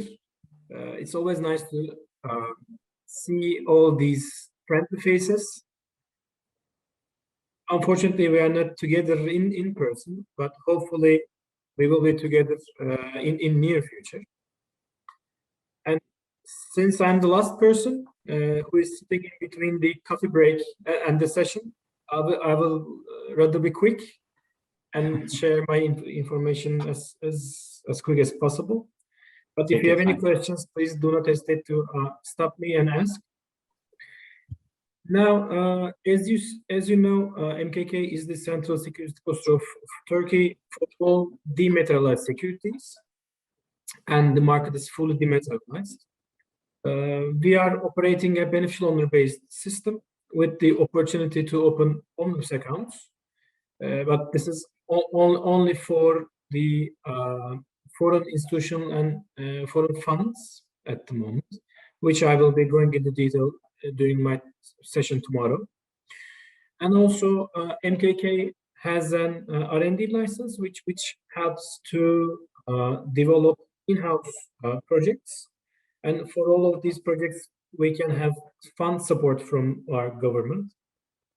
And as you know, we do have the capability to market and integrate the in-house developed products such as the e-voting system.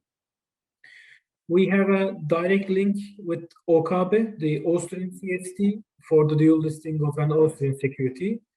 And last year, we onboard Euroclear as our first foreign member and opened them an Omnibus account for their clients.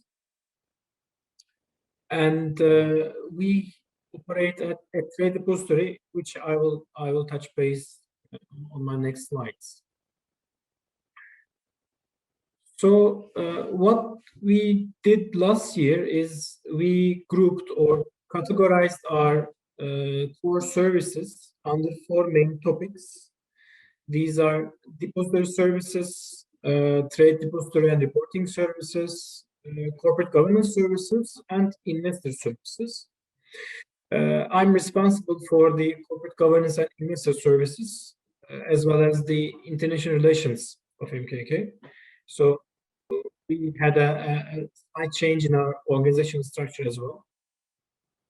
So as you can see it from your screens, our depository services are not so much different from other CSDs.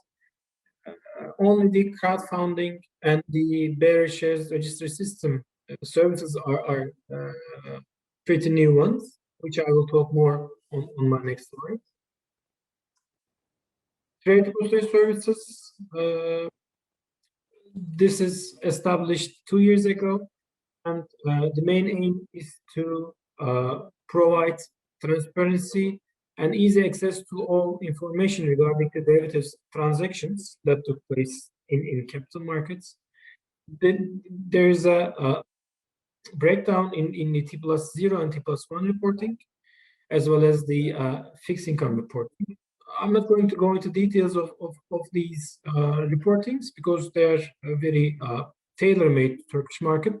But if you have any questions, please reach me during this meeting or via emails. I will be gladly answer that.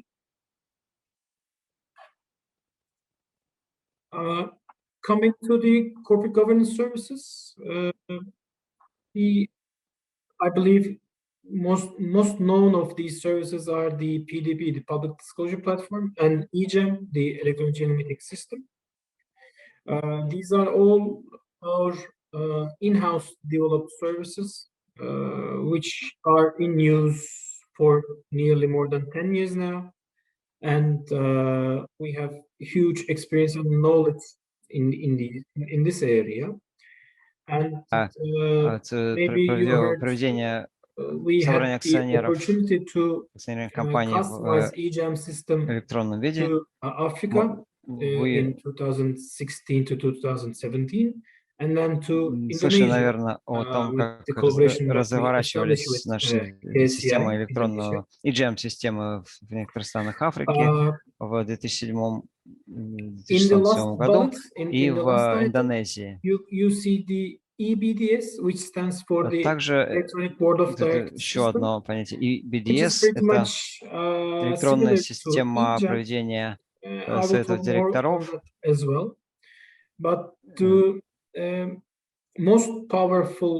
Это тоже наша разработка. И основные преимущества, функциональные преимущества этой системы в том, что она интегрирована с процессом утверждения решений совета. И, наконец, услуги для инвесторов. E-Investor – это система информационного обеспечения инвесторов. В настоящее время работает на турецком языке, но мы имеем планы чтобы она была также реализована на At the английском moment, языке. there is the web and В mobile настоящее время use of this application. это And приложение from this может application, работать the и в investors can reach интернете, their и holdings на основе мобильного and the приложения, accounts that are held in different и intermediary institutions обслуживает from a single счета server. различных They учреждений, can в том числе issue посреднических investor организаций blockage on their из единого securities центра, or subscribe to позволяет an alert осуществлять notification system эмиссию ценных бумаг, осуществлять for any подписку, moment that takes place in their accounts, и or в любой момент the обращаться connection к to счетам. the public disclosure И platform. все это связано с Investors платформой can публичного also раскрытия disclose their информации trading activities or и позволяет также information on осуществлять their раскрытие trading по activities торговым on операциям. PDP platform as well. То есть платформа PDP And также содержит информацию об they этих can торговых generate операциях. some smart reports on Могут their holdings or составляться the смарт-отчеты corporation events о that are in place or that are корпоративных approaching действий, based on которые their либо holdings. совершаются сейчас, либо So которые it's a ожидаются pretty в будущем. То есть consolidated, это but достаточно with консолидированная a платформа, high scope application. You may see it as ну и довольно широкая по охвату. now, as I said, the board of directors system is in place like И more than board, 1.5 years now. и BDS, это электронный совет директоров, Currently называемый. Это available система, in которая Turkey, сейчас but the также system доступна в provides Турции, только, English support as но well. система также обеспечивает поддержку на английском языке. From any part of the world, the С board любой of точки directors can мира attend the board члены совета meetings директоров via могут using this system, and подключаться к as if they are just sitting in собраниям the в physical электронном meeting виде. room, they can Вместо того, чтобы participate in the физически discussions встречаться, они or могут обсуждать какие-то raise вопросы, their участвовать в voices in дискуссиях, terms of proposing new agenda items предлагать новые and пункты повестки sign дня the decisions. и And with the help of the подписывать relevant решения. regulations in Turkey, И when they на основе sign турецкого the регулирования, decisions via their как только mobile signatures, решения подписаны, it's kept valid таким and образом accepted as они legally binding. принимаются как So действительные и юридически in any значимые. country that И в любой uses стране, которая e-signatures or использует mobile signatures электронные as подпись или legal мобильную binding подпись, means, this как system средство can be used легализации and документа, easily эта система implemented может to the легко legal использоваться regulations. в соответствии с требованиями законодательства. The bearer shares registration system is a Система very регистрации recent and very акций new на service that предъявителя provides. очень свежее добавление к нашим With the услугам changes in the law, с учетом number изменений в законодательстве. 7262, which is a detailed information. 7262 закон, Now, with the new system that was который связан с developed by предотвращением MKK, which финансирования is called the распространения DSRS оружия массового system. поражения. In Turkish, we call it HPKS. Система The unlisted companies and the holders of the bearer регистрации shares акций на will be предъявителя registered на in турецком this языке аббревиатуре HPKS. HPKS system. And then Эта система позволяет again, with the держателям help of the счетов e-investor отслеживать application that we состояние provide, их акций на предъявителя. the investors can Инвесторы disclose information могут on their обеспечивать bearer shares. раскрытие информации по And своим акциям на if they would предъявителя. like to transfer Если those они shares or хотят sell these shares to other продать или передать then they акции will кому-то just другому, они могут notify or input просто information to the e-investor. осуществить уведомление или ввести And then we информацию know в эту that систему. the bearer shares Мы have знаем, changed что hands. акции на And now the предъявителя new investor перешли из is одних the рук в другие, receiving party. и что And другой инвестор the является HPKS and получателем. e-investor service is И тогда interconnected with them as an online real-time. HPKS – это сервис, So который both осуществляется в реальном the режиме company времени, and the investor как information компания, are kept информация о updated. компании и информация об инвесторе постоянно обновляется. The final service that I would like to И talk about is the последний crowdfunding сервис, system. о котором я скажу, это система It went live a year краудфандинга. ago.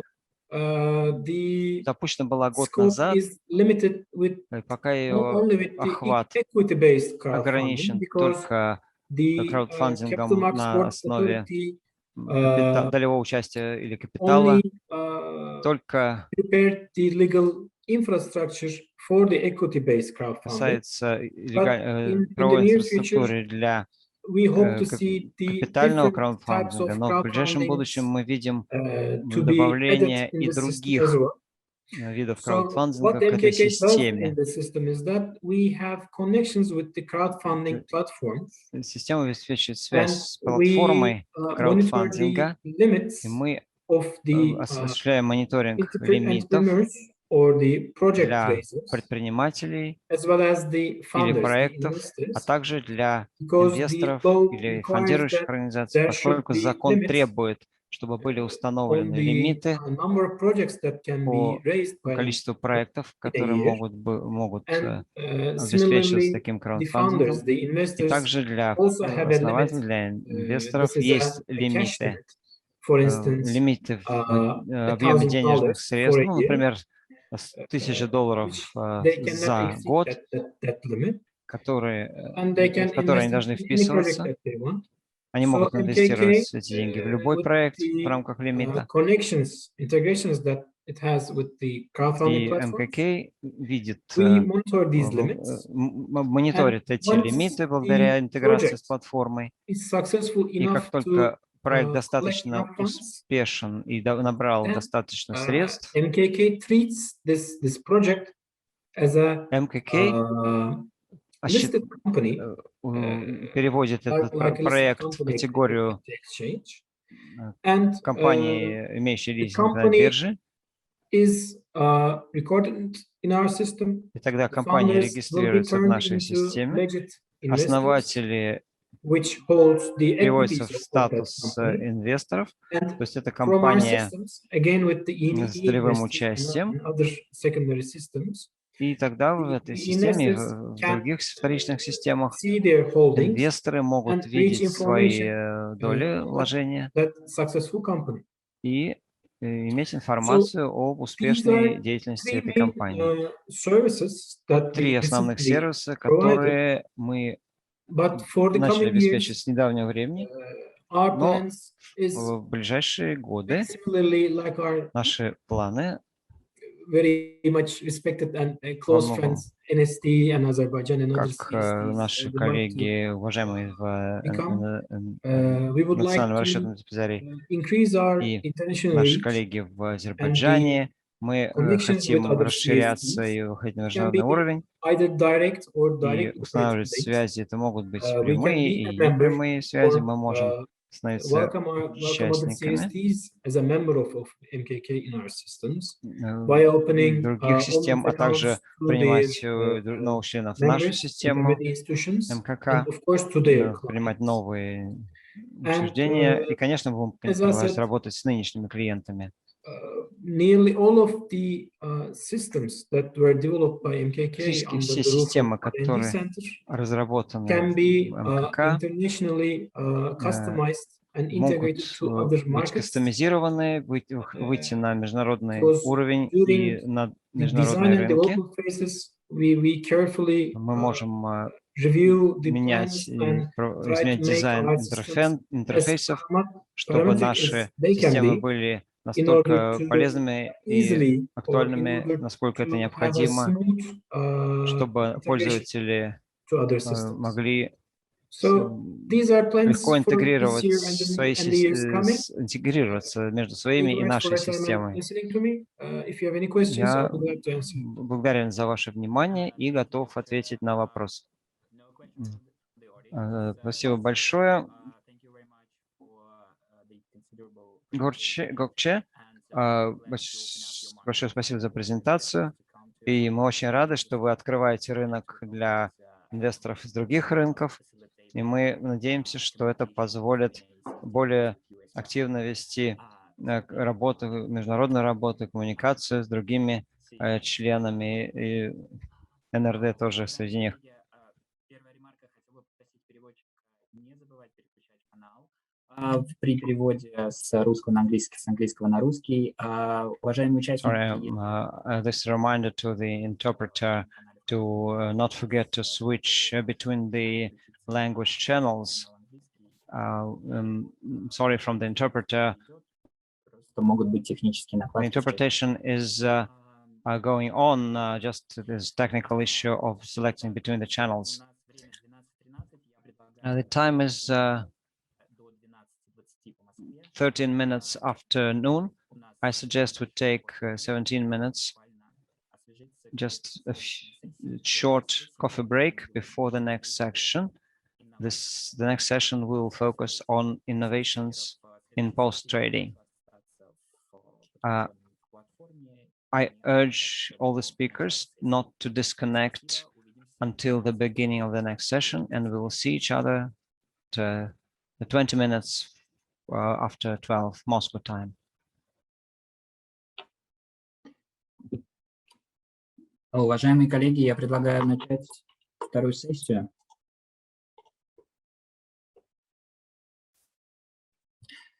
Пожалуйста, возвращайтесь. I suggest we continue our session. Proceeding to the next session, please come back.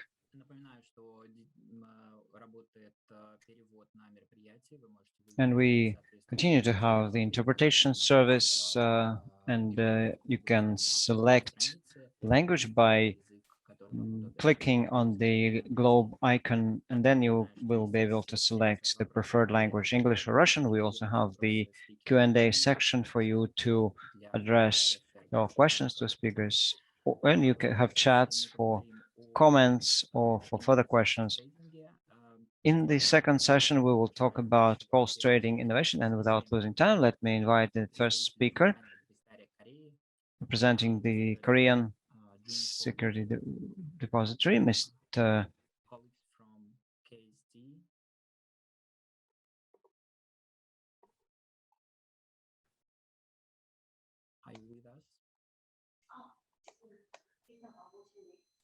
Arman, are we starting now? Yes. Okay, I'm sorry. The 12:20. is, yes, in 2 minutes. In 2 minutes, he's coming. Great.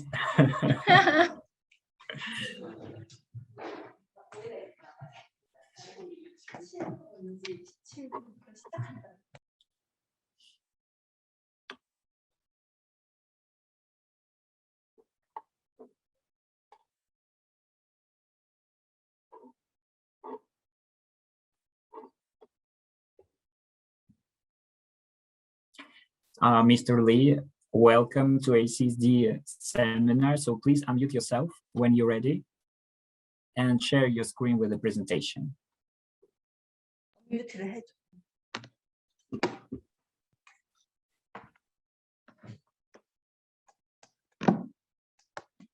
you can make the presentation in full screen mode, yeah, that's better. That's better. Thank you. Thank you. Okay. So the floor is yours, Mr. Lee. The floor is yours. Okay. Hello. Do you hear me clearly? Loud and clear. Thank you. Thank you. Okay. I start the presentation. Hello, ladies and gentlemen. My name is Robin. It's an honor to present here today on Most Frontier Technology. I worked as the main architect of LEI Level 2 at Korea Securities Depository.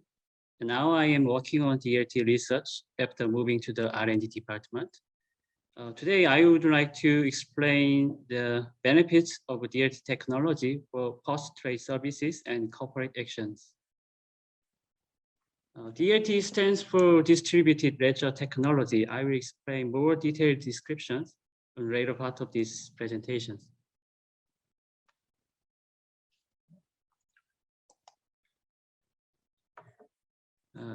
Before starting this topic, I would like to briefly review the growth of the cryptocurrency industry, which is closely related to DLT, and statistics on the growth of overseas stock investment by Korean investors.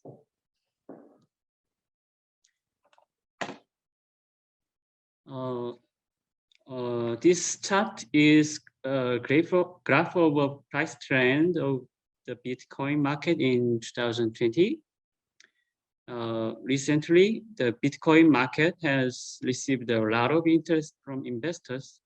Thanks to this enthusiastic interest, cryptocurrency exchanges succeeded in generating high returns comparable to huge brokerage companies in the first quarter of 2021.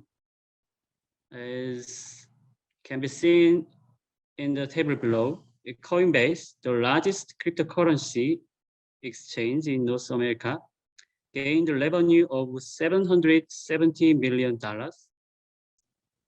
Hong Kong-based Binance gained a revenue of $590 million, and South Korea's Upbit gained a revenue of $500 million in the first quarter of 2021. These statistics seem to suggest that tokens made based on DLT technology not only have a high market value, but also have a significant impact on the related financial ecosystem. Let's see the next page. This table shows the growth trend of Korean investors' overseas investment in 2020. As can be seen from the table, the amount of overseas investment in the first quarter of 2020 was less than $10 billion here, but increased to $46.3 billion by the end of the first quarter of 2021. The growth of the overseas investment market is causing various winds of change in the financial world, including the increase in the size of related post-trade services. In the next page, we will take a look at how an existing linear intermediary chain infrastructure can be integrated into a DLT system. So take some time to see what are the benefits of integration.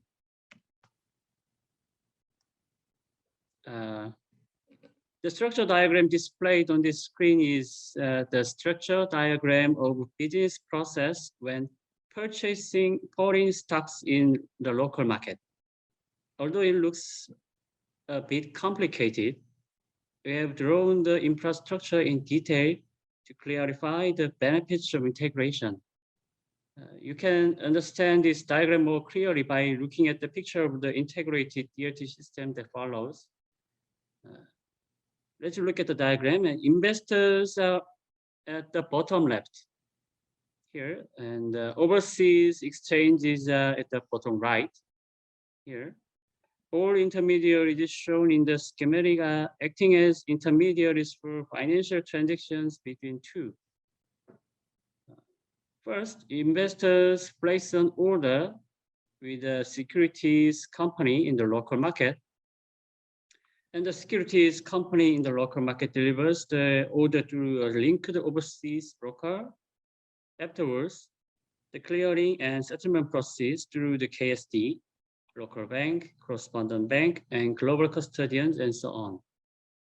The fact I want to point out in this post-trade services structure is that many intermediaries are linearly connected to each other, and linearly connected networks are diverse and have many different forms, so they cannot be combined into a single network. This linearity of securities infrastructure creates various risks when exercising the rights of overseas investors, which will be described later. In the next page, we will talk about a model for brokering the exercise of rights between issuers and investors, with each intermediary having a set of deadline. This is case 2. Here we will talk about cases involving voluntary corporate actions. Foreign investors' instructions are transmitted through a linear brokerage network chain and are collected by intermediaries up to the deadline. In this diagram, the issuer is in the upper left here, and the investors is in the upper right. For a more specific explanation, bond maturity extension is selected to explain these kinds of corporate action. Sure, the same things applies in the case of any voluntary corporate actions respectively. The issuer announces the voluntary corporate action schedules for investors to extend the maturity of a bond, and the local market broker receives this information and collects the instructions from domestic investors. For overseas investors, things get a little more complicated. A standing proxy who can intermediate the instructions of foreign investors receives and delivers the instructions of foreign investors in connection with the KSD in the middle. Now the corporate action schedule generated by issuers cascade through lots of intermediaries to foreign investors and then return to the issuer through numerous individual deadline schedules. In such a complex linear structure, if one intermediary in the middle delays of data transmission, or investors' instructions are mishandled or misinterpreted, can cause entire networks into delay or even cause domino effect of errors and potential financial loss. In addition, as shown by way of example in the structure diagram, the deadline given for the collection of investors' instruction by each intermediary can be pointed out as a factor that hinders the efficiency and speed of the overall exercise process. Now let's look at the last diagram. This diagram is an integrated form of a global securities infrastructure based on DLT. Although we are still at the very conceptual level design for various reasons, the benefits of these global securities infrastructure models are clear. It is possible to achieve unprecedented efficiency of the global intermediary system in the processes, such as the exercise of the rights of foreign investors, which was pointed out as a problem earlier.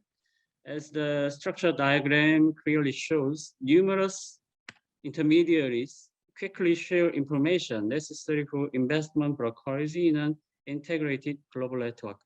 Even in processes such as the exercise of corporate actions, much less deadlines are required because the structure is in place to efficiently share data between intermediaries.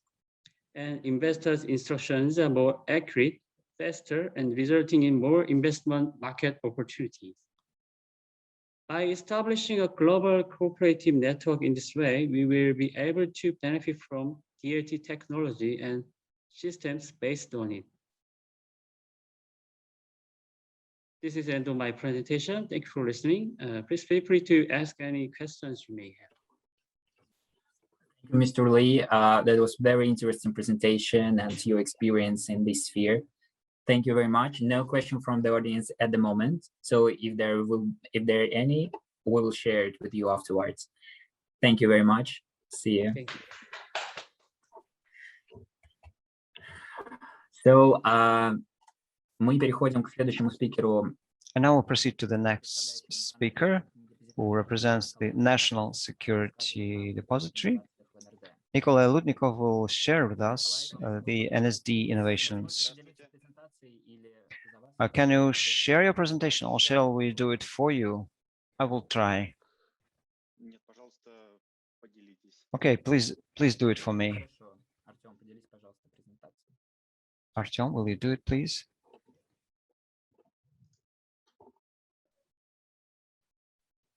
Сейчас буквально минуту.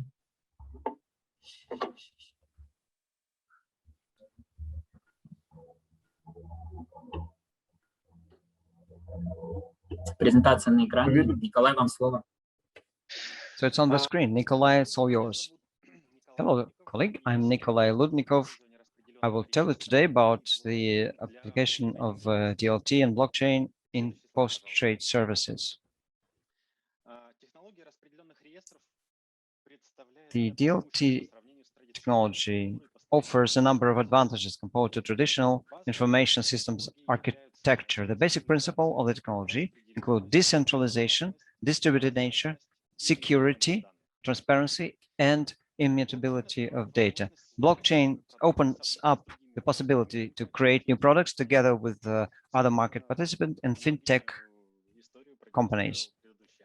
I think the previous speaker pointed to the same benefits. The application of blockchain with many participants of equal status ensures more efficient information exchange and delivery of values in the situation of untrusted environment with minimum of intermediaries. It also opens up new markets and types of assets. The boom of NFT that we witnessed in the beginning of this year is now diminishing. Over the last months, the market reduced 10 times, but NFT token market will remain, and who knows which new markets will emerge in future. If we miss the new trend, we can continue to just be catching up with the leaders. This is a schematic depiction of something that digital assets allow for. In particular, it's a quite different logic for processing the same assets based on different business processes compared to what we are used to. The new types of assets allow for more flexibility and better convenience for market participants. The next slide, please. Just a few years ago, the development of blockchain technologies was continued under the slogan of elimination of financial intermediaries, in particular banks. The idea was that the use of blockchain will allow us to get rid of services of many traditional financial institutions. These intermediaries historically create a trusted environment. So they do the same thing as blockchain theoretically allows for. ISA as association includes many professional participants of the financial market. Association is continuously tracking the development of DLT in finance. It is clear that the expectation of elimination of traditional participants such as custodians, intermediaries, and centralized counterparties were overestimated. They will continue to play a role if only for elimination of conflict of interest. Contracts, it also allows for smart contracts and processing of corporate actions. The use of smart contracts may allow for more automation of corporate actions and even make them self-servicing. You can even expect new types of corporate actions and events which are specific to DLT and tokenization. One example is so-called fork, which changed the way that networks operate. This is why you need to be very careful about the rules of network operation and any changes that you make to that. The presentation also, the report also describes different assets, how crypto assets need to be stored. The crypto key was to be stored as a long succession of symbols and letters. There are cases when compromised or lost crypto keys resulted to $1 million of losses. This is what prompted the so-called crypto custody service. As the new forms of digital financial assets emerge, not only cryptocurrencies, the crypto custody services continue to develop. The next slide, please. Now let's move from theory to practice and focus on some interesting products based on distributed ledger. The Swiss exchange FIX created SDX to put to market the new digital system based on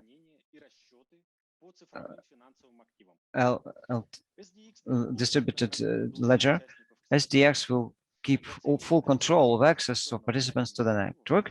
In order to ensure custody of assets, it uses the hardware safety module, which makes the system more secure. For the central depository, at the top of the infrastructure of distributed ledger, an application is set for customer accounts. SDX uses the model for atomic transactions.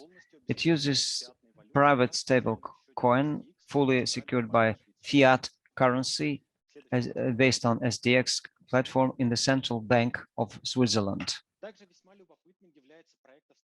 Also, another project is interesting, that is Australian Exchange, and the idea is to fully replace the information system of clearing and settlements, or to replace it with distributed ledger system. It started in 2016, and it's one of the most long-standing projects. One of the among the benefits, there are quicker clearing, quicker settlements, and the cost saving. Traditional securities are immobilized in the AECSD system. It does not have its own stable coin, unlike the SX case. The system, as is expected, will support ISO 2022 standard. Next one. Now to the NSD experience. This slide demonstrates the main activities of the National Settlements Depository with DLT.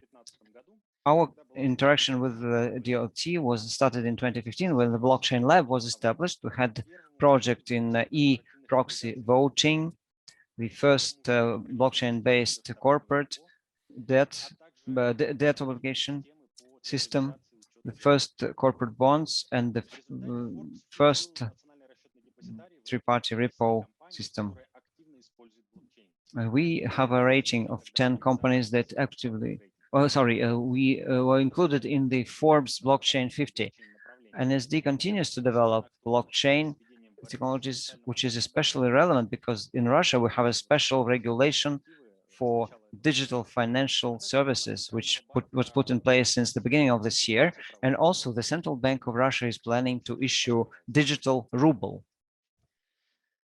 The next one. Let's look at the distributed ecosystem project for commodity markets. Russia is one of the leading wheat exporter, and the industry has optimization possibilities.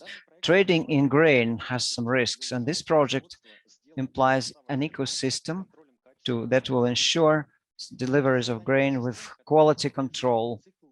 It covers the whole life cycle from the forecast yield and farmer credits all the way to final buyer transaction. These warehousing certificates can be tokenized, which simplified settlements with for trade with grain. All this is accessible to market participants and allows for very appropriate and accurate accounting throughout the movement of the asset. This does not ensure against incorrect physical accounting of grain at the silos.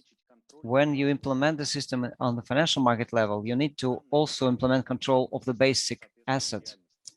It means that it must be realistic. If you look at the grain, it means that the silos should have the required amount of quality of the required quality. The Moscow Exchange Group faced this risk in 2019. The way we see the near future of the infrastructure of digital financial services, the market will offer a number of networks that will issue and account for digital assets. Those can be public networks such as blockchain and private networks of central depositories, banks, or other companies. These networks will operate on different distributed ledger platforms, and the needs of the financial markets will be relevant for the digital platforms as well. We're building infrastructure for digital assets that will allow us to interact with participants of different roles and functions. We want to simplify the putting to market of different services through clearly understood principles of interaction, while broadening the spectrum of services for our customers.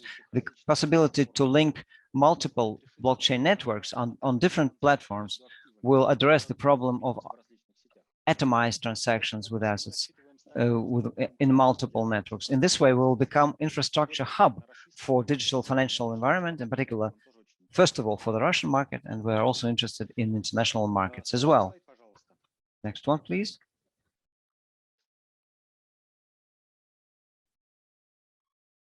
Next slide, please.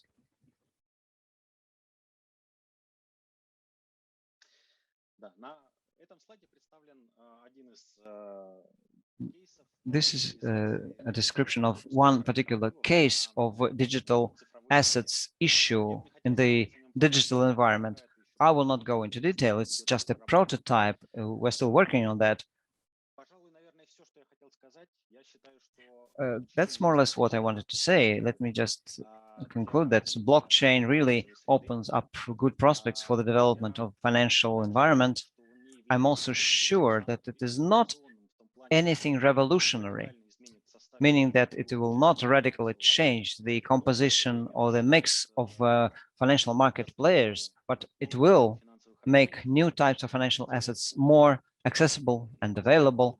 It makes access to new participants, for new participants to the market easier and simpler, including fintech companies, and it will also allow for taking advantage of new digital technologies. Nikolai, thank you very much for this interesting presentation. There's one question, stablecoin, what it means? It's a tokenized currency that is actually an obligation of a particular company, mostly private, to pay the bearer of security a certain amount in fiat currency. In particular, private banks such as Sberbank of Russia may issue its Sber ruble, so to speak, that will be secured by the fiat currency on a correspondent account with the central bank. So it is a token that constitutes an obligation, not on the part of the central bank, but a private company that can be secured, not secured by real money, depending on how it works. Thank you, Nikolai. We don't have any more questions yet. If there are more questions, we will address them to you later. And thank you very much. We will see you later. But colleagues, we continue the workshop, and let me ask representative of Euroclear, Elena Pryakhina, to make her presentation.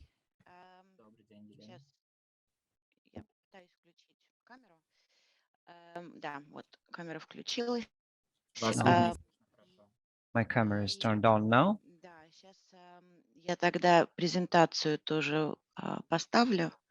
And I'm going to share my presentation.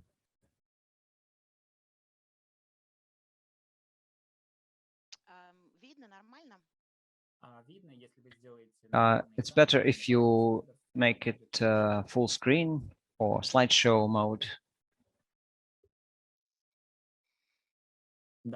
Yes, that's better.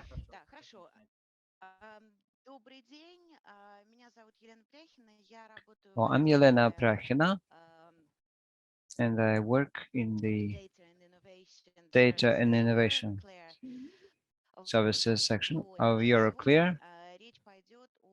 And today, I will tell you about our innovation and data strategy. The presentation will be in English, but I can, of course, address your questions in Russian.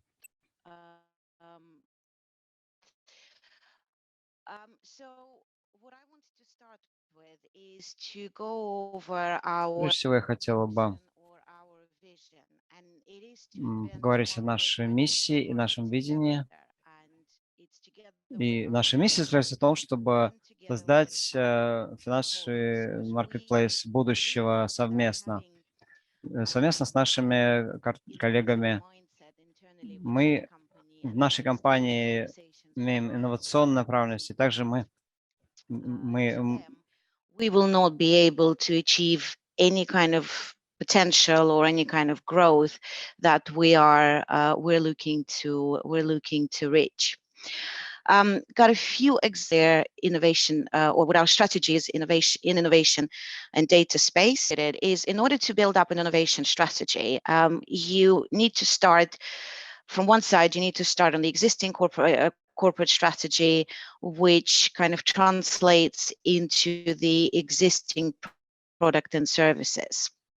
From there, you extrapolate growth opportunities which are related to those existing products and services. So that's on one side. On the other side, you look at the opportunities which are far, far away, look at market trends. So that's industry, and you use scenario planning to identify opportunities, right? To understand really how likely those trends will materialize and what impact they're going to have. And then from there, you kind of extrapolate to identify the opportunities or the potential growth opportunities.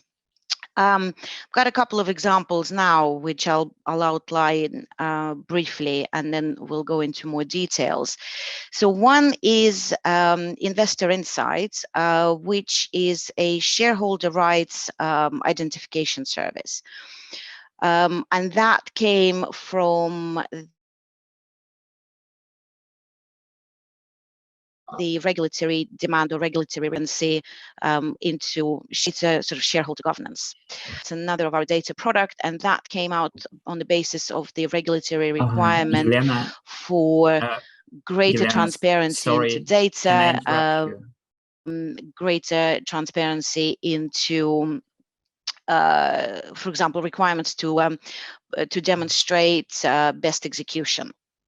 So, I mean, these are just two examples, but what we have here is we have like an innovation portfolio, examples of the innovation portfolio that we, and what's well, we're splitting it into three different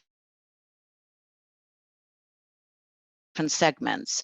So core is essentially something which is closely related to the current customers, current services, and the idea of this section is really to offer improvement on the current offering. So we've got two examples here.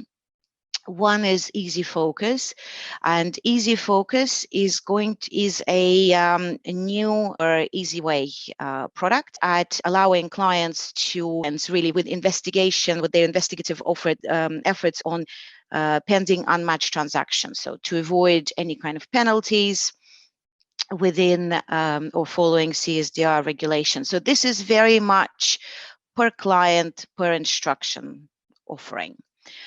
Then we've got a next one, which is the artificial intelligence study. And here what we did is we looked at the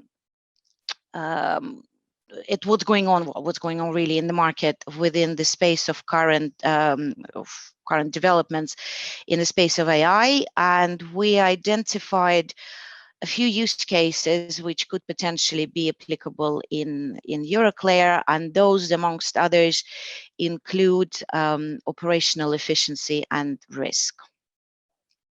So then moving on to the adjacent segment, here we are talking about new products, new revenue streams, even maybe, but those ones that leverage the existing or that have a reliance on the existing products and services. So I've mentioned Euroclear Investor Insight, which is, as I said, so it's an offering for the shareholders in order to, for the issuers, in order to provide greater transparency into the shareholders and, well, into their investor base.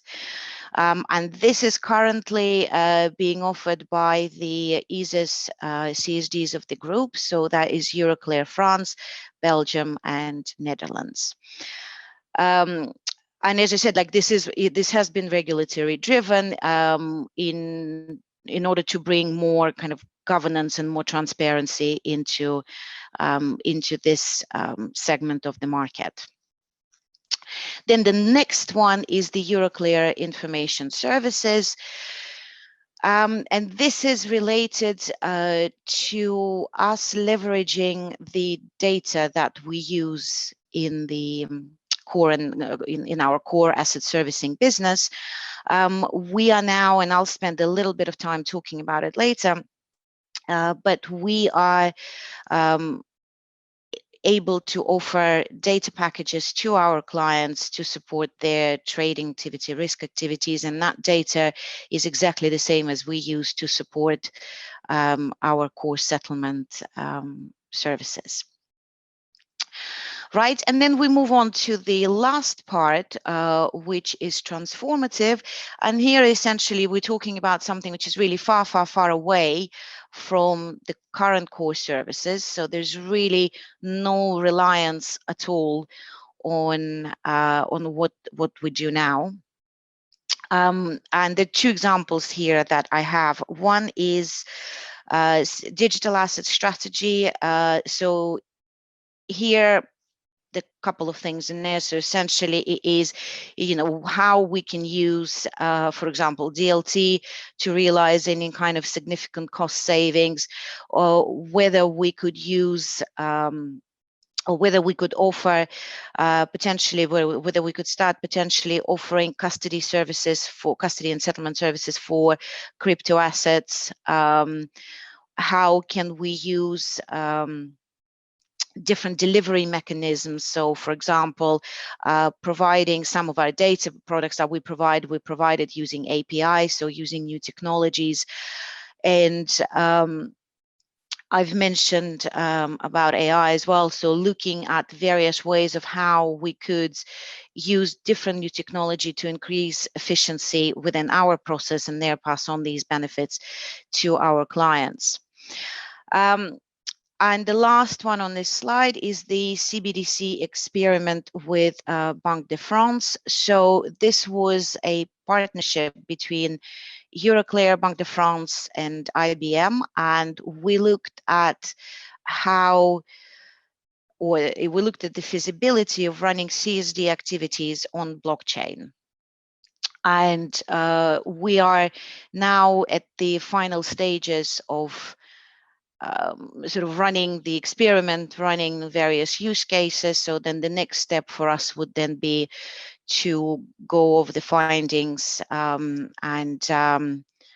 to understand what ultimately what the feasibility is going to be. Now, I've said that I was going to spend a couple of minutes talking about data, and here what we're looking, or what we're seeing, again, if we're kind of going back to talking about market trends, more and more there is a demand for better accuracy of data, better timeliness of data, reliable sources of data. And we feel that Euroclear is uniquely positioned to provide that. We are a financial market infrastructure. We have been providing services, core services, for over 50 years. And over the past 2 or 3 years now, we have started providing data feeds to clients to support their activity outside of settlement. So, that could be risk, that could be trading activities. And, the fact that this data is actually used for core services and have been used for such a long time, we feel that just really underlines that this data is reliable and accurate. Now, we have 2 segments of what we provide. We look at reference data and settlement activity data. Within reference data space, there are new issues alerts. So here we are an issuer CSD, and we're able to provide securities notifications, or notifications of the new issues rather, prior to the closing dates. We have a comprehensive feed of terms and conditions data plus settlement information for securities which are eligible at Euroclear. Full coverage of corporate actions on fixed income instruments, and that's whether you hold the securities or you don't. And by the way, that also applies to all the other offerings as well. So you don't need to have a position in Euroclear in order to be able to have, for example, different feeds. And lastly, it's liquidity drive, and that is provision of liquidity indicators on currently fixed income, and that reflects the holding and the activity, so settlement activity that has been taking place in Euroclear. And talking about sort of new technologies, that service, for example, is delivered through API. Now, I've mentioned something in the beginning as well, that we think that if it comes to innovation strategy, that it's not just going out and speaking to clients about it. We feel that having a kind of an innovative mindset within the company is very important. And we have a few initiatives that are running throughout the year, that are running constantly, where we solicit. So for example, there is Jumpstarter, so where we solicit ideas from employees and increasingly actually from external partners as well. We have, for example, innovation forums, where we invite external speakers to share their ideas of innovation, which is generally their experiences in the market. We also run innovative bulletins, which essentially is researching and reporting any kind of new developments. So that is it from me. I hope you found the presentation useful. Спасибо, Елена. Да, очень полезная презентация, много информации. Thanks, Елена. It was really very useful, a lot of information, and I hope that our guests will find it useful as well, and that it will be applied. No questions to you so far. If there are any, we will come back to you for sure. Thanks, Елена, and till next time.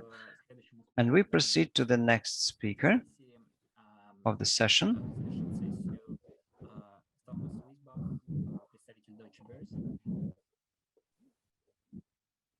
Representative of Thomas representing Deutsche Börse.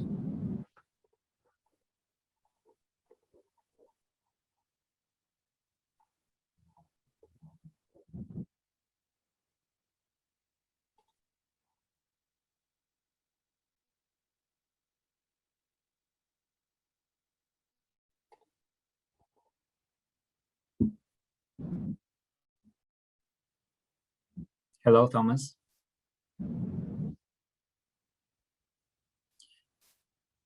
It seems that there's some kind of sound problems because I cannot hear you well. It's some noise. Something doesn't work.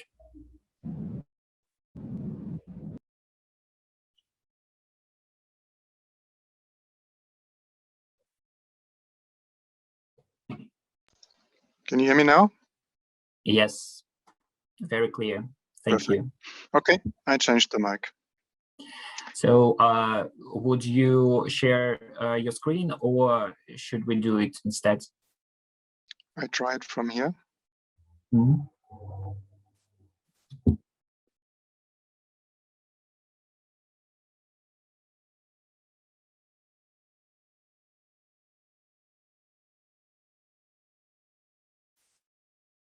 Can I share the screen?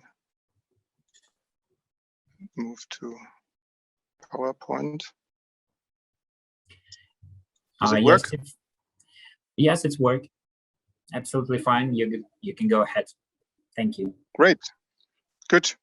So thank you for inviting me. Thank you for having me. My name is Thomas Wisbach from Deutsche Börse. So as you can see, we are as well still in the home office. It'll soon change, but for me, it's now a year working mostly from home, and I look forward to returning to the office soon, which gives the work another flavor. But for the time being, we are still here. Deutsche Börse, as you know, may know, some certainly know, is the financial market infrastructure operating in Germany. So we have the full flavor of exchange services from trading, clearing, and settlement.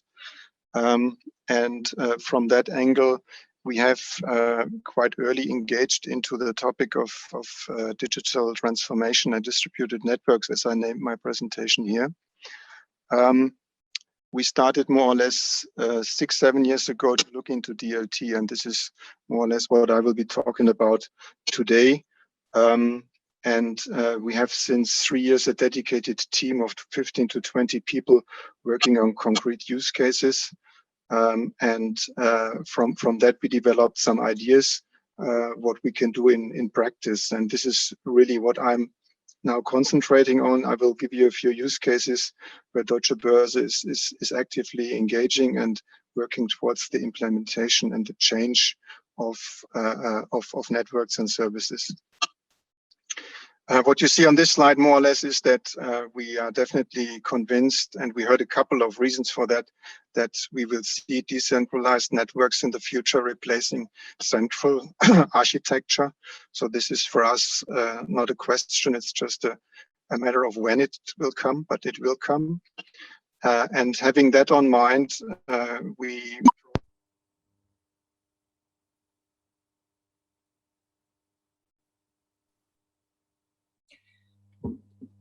Thomas, sorry, we cannot hear you. Again.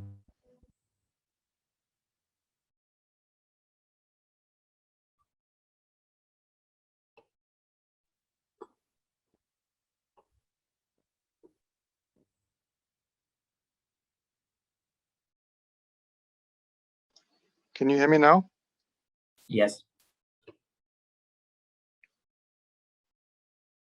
Good. You still see my screen? Yes, we can see that. Okay. So I continue here. So our working title infrastructure of the future is called.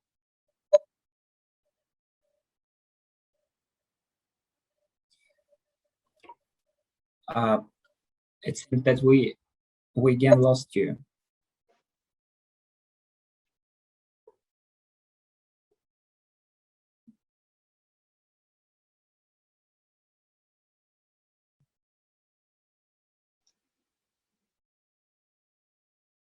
So I changed the mic again, but this is all I can do in the application, Aman. Okay, no worries. I don't know what's happening there. I will just let you know if it happened. Maybe I stop sharing, and this helps to give more whatever bandwidth, and you share. Okay. Yeah. Okay, I stop sharing. No problems. Артем, пожалуйста, поделись презентацией Deutsche Börse. Artyom is going to share the Deutsche Börse presentation. We'll share your presentation. Good. Can you? What the slide is? Next slide, please. Next slide. This was the one we were on. How's the sound now? Yeah. Great, good. Okay, so I was talking about the cheese wheel, and don't look too much into the details there. More or less, it is all the buzzwords in it, all the functionality which is available and necessary to run financial market infrastructure. And this is just now in a dimension that you can pick and choose from all the inner circles. And on the outer circle, at the end of the day, you will see certain services or functionalities, or as well companies which are served with this new functionality. This is more or less the idea. You see on the bottom companies, and this is the most important point, which are run by or owned by Deutsche Börse, like Xetra for trading or Clearstream for the CSD, Eurex Clearing as a CCP, or as well EEX as an exchange, European Energy Exchange. So this is a major and an important topic. We want to serve not only those services of Deutsche Börse or those products of Deutsche Börse, but we would as well envisage new services coming up, which we run with partners. And this is the examples on the light blue outer circle, where HQLX Funds DLT is mentioned. I come to that in a minute. And there is even the idea to extend that further to completely separate parties, third parties, who might be interested to do services on an infrastructure which could be provided by Deutsche Börse. So this is a bit the overall idea. I think that the background to that is that Deutsche Börse has been in a position to organize markets for many years. We are running business networks and legal frameworks, and interoperability is, I think, a key topic. So all these topics where Deutsche Börse has core competencies play into this new version of a digital market infrastructure. If we now move on, please.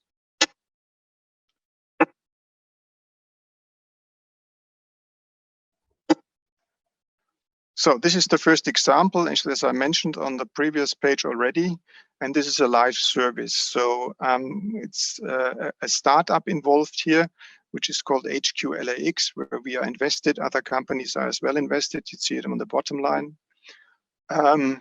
What is the topic here? I think the topic here is, or what is the issue? The issue which is solved with this service is that the mobility of collateral baskets is improved. This has been a pain point for the industry for many years in the past. You see on the bottom part of the picture, Clearstream, Euroclear, JP Morgan, Boni Mellon, BNP, and Citibank. So major security custodians, major players in the world of collateral management. But if you have your securities and your collateral different parties, it was always difficult to move them quickly and efficiently between those in a short time frame.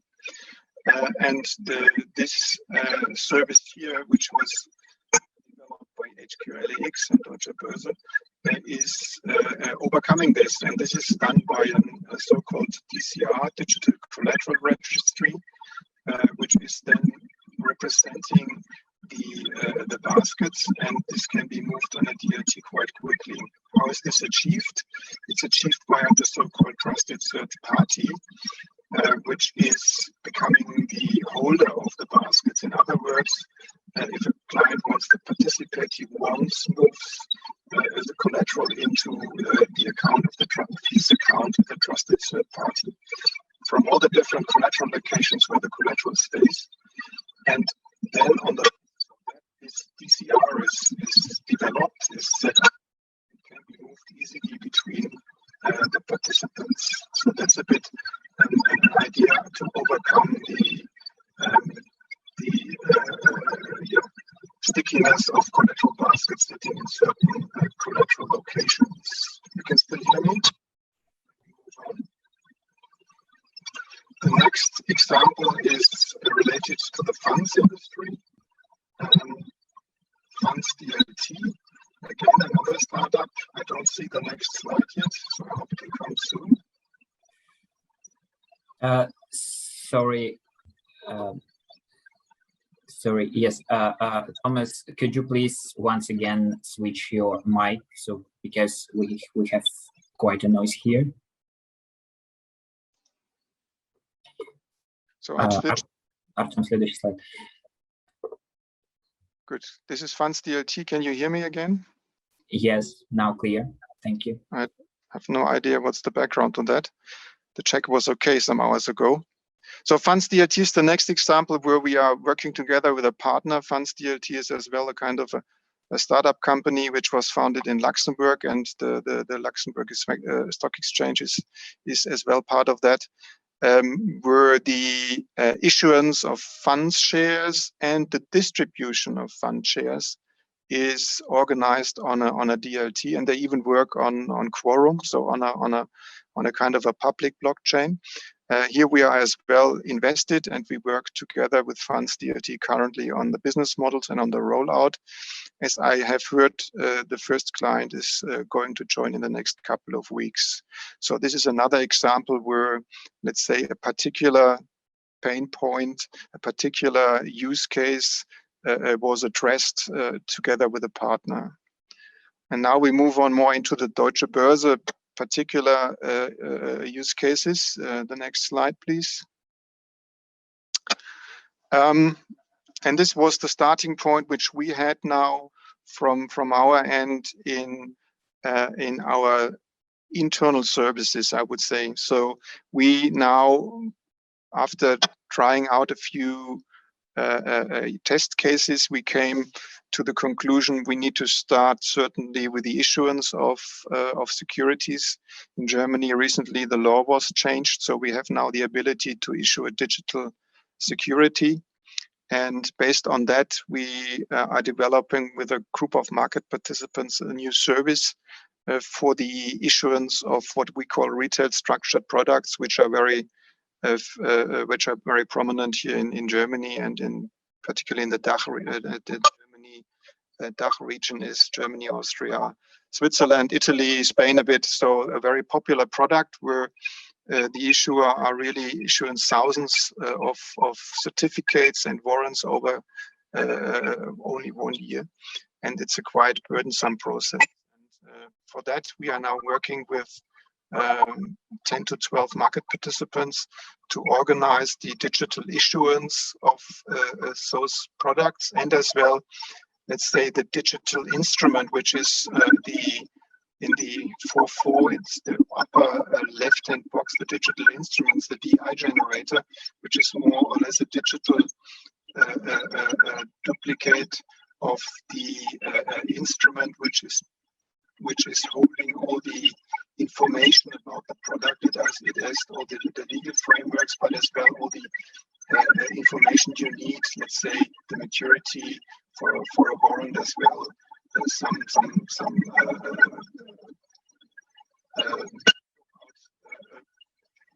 knockout criteria and so on. So from that angle, this DI instrument or digital instrument will help to organize the life cycle of. Thomas, sorry, once again, could you please do the same things? Mm-hmm.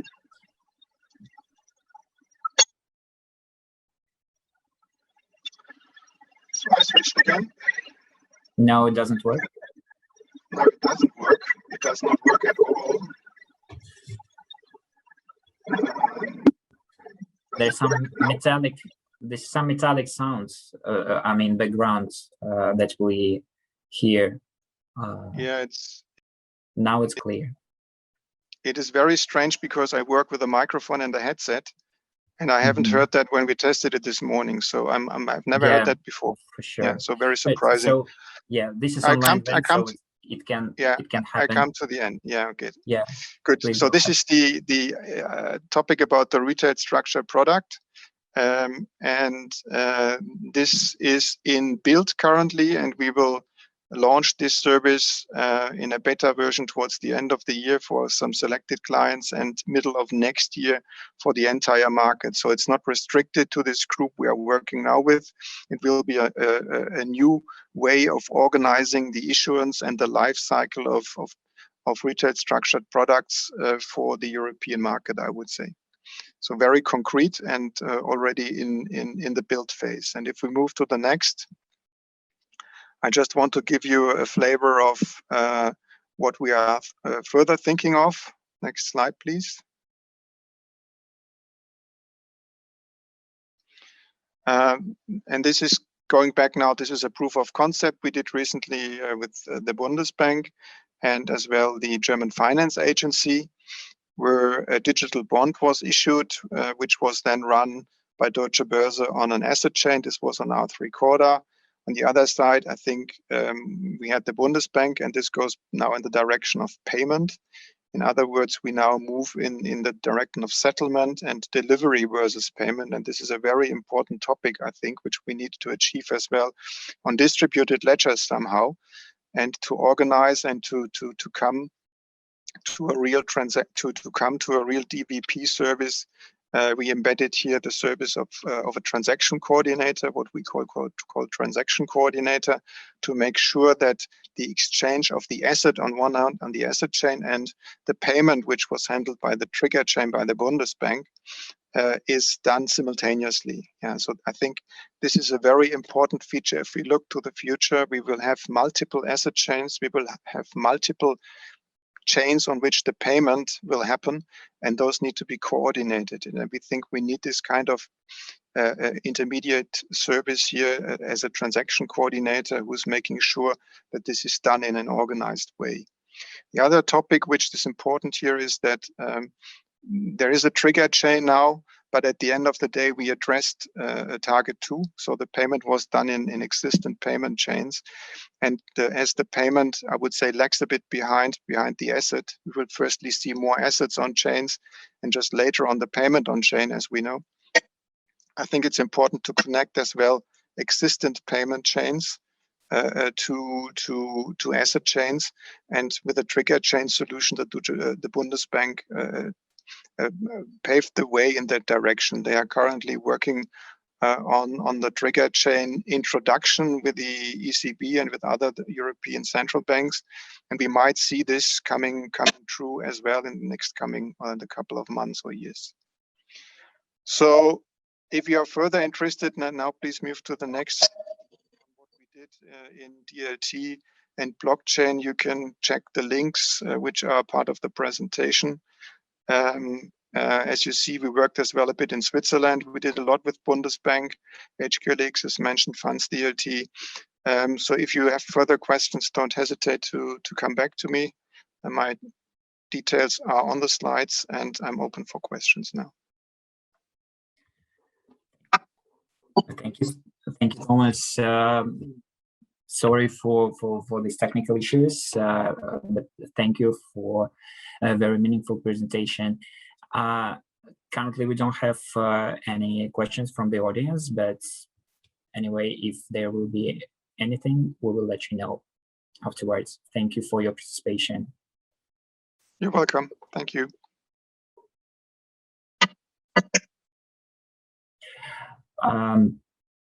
Thomas, if I may, there is some question in the chat.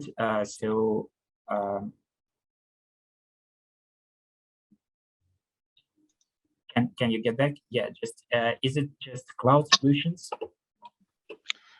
No, I was not talking about cloud at all, I would say. Where those servers would be run in the future, I think is a different story.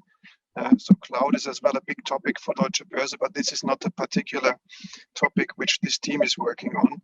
So at the end, those services could be on-premise or they could be as well on cloud. So it's not depending on that topic. Thank you very much. Thank you. So we will go ahead then.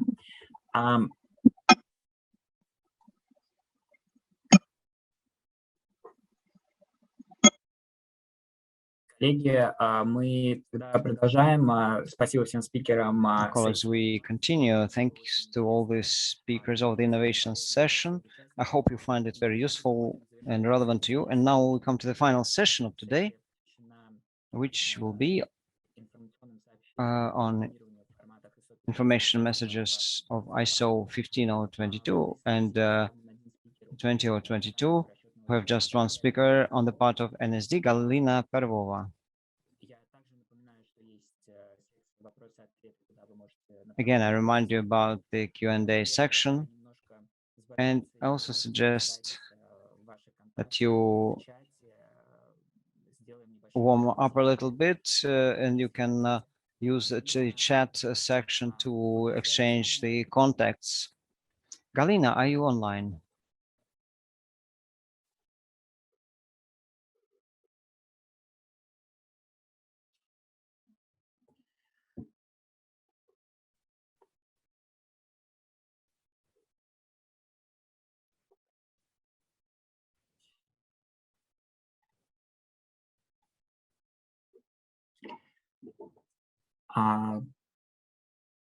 Галина у нас подключилась, но у нее... Galina has been connected, but her microphone is muted.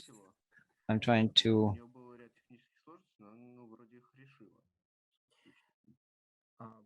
unmute the microphone. She had some technical difficulties, but let's see if we can address that. While we are waiting for the next for the speaker, we can use these minutes to exchange your contacts in the chat. Introduce yourselves. We may know or may not know some of you, so it would be great to learn to meet some people new. It's great to learn who you are and what you do. So please use the chat to share this kind of information. Exchanging contacts is networking actually is a very valuable part of such an event. Thank you, Nikolai. I see you already shared your contact details. And please, you can also an option to send a personal message to any of the participants or speakers. You can also share your impressions, you give your feedback. And if there are any questions that you failed to ask, you can use this situation. You can use the section for questions and answers.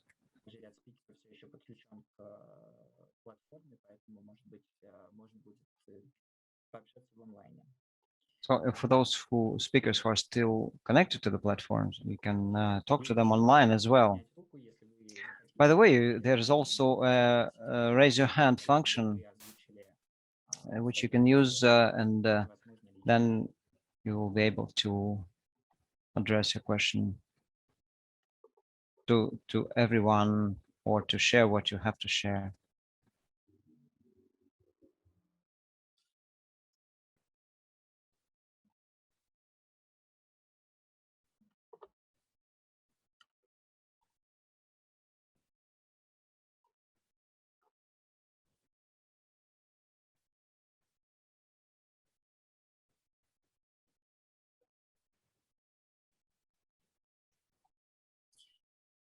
Коллеги, спасибо, что делитесь контактами.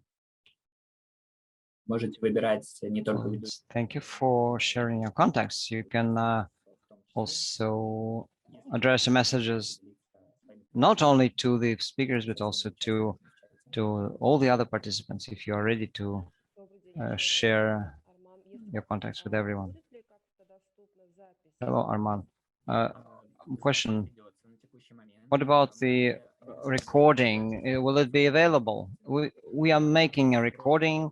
We cannot promise that. Last year, we tried to make a video recording, but as we found after the webinar, it was not of acceptable quality. So we will see how it works this time, because we're using another platform. Hopefully it will work.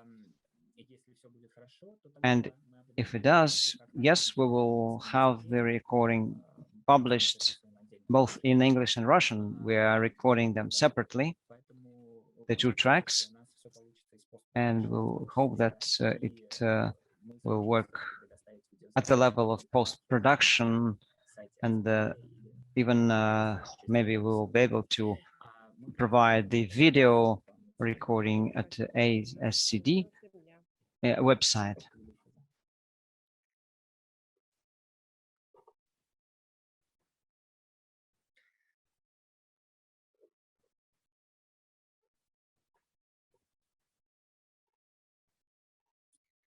Артем, дай нам знать, как дела с подключением нашего... How about having the speaker connected? Galina is about to join us. Because of the heat, her equipment is turning off. Yes, Moscow is suffering from unusual heat now, so it's quite understood. It's unusual. especially in the city. Even the equipment cannot stand it sometimes. But we will hope Galina will make it. I see that Galina is connected now. Galina, can you turn on your microphone? Yes. Good afternoon, colleagues. Can you help me sharing my presentation, please? Thanks a lot.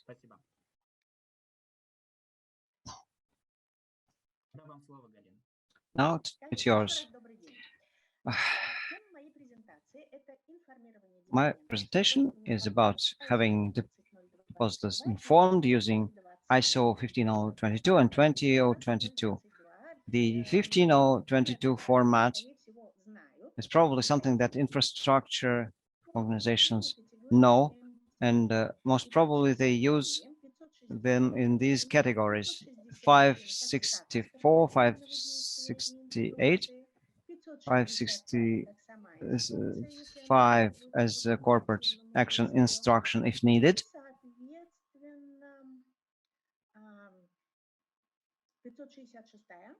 And 566, this is when the corporate action has been completed and we notify the issuer of the outcome.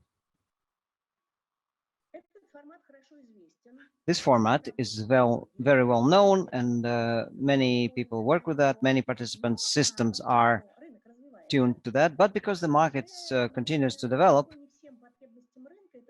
this standard may not be relevant to some market needs. So over the recent times, many participants were looking more at this new standard, which I saw 20022, which is special. Its data model was specifically designed for the financial sector with clear distinction between business areas and business processes. This is something that 15022 cannot provide and will not provide. Under 20022, you can have it, and this is what makes it very attractive. In the ISO 15022 standard, if you work with that, you know that in order to use your own private codes of the organization, you have to be registered with SWIFT, send a special letter there with your business cases, and receive approval for the application of special codes. This is cumbersome, difficult, takes time, not for all fields. In this respect, the 20022 standard is much more flexible and convenient. In fact, for each meaningful field, you can use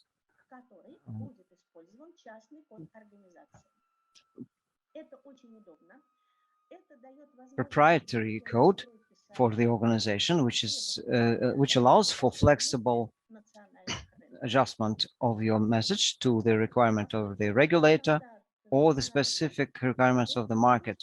Because this standard is international, this allows you to reduce your costs substantially when working with counterparties, including international ones. It allows for using STP when processing your messages, which again reduces our costs substantially. Next one.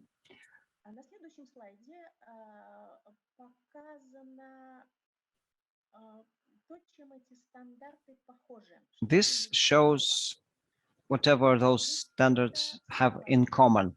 In particular, the data dictionary concept. Both standards use the concept. Message elements also are similar. They also share a similar message structure. So they use the same dictionaries and the same codes.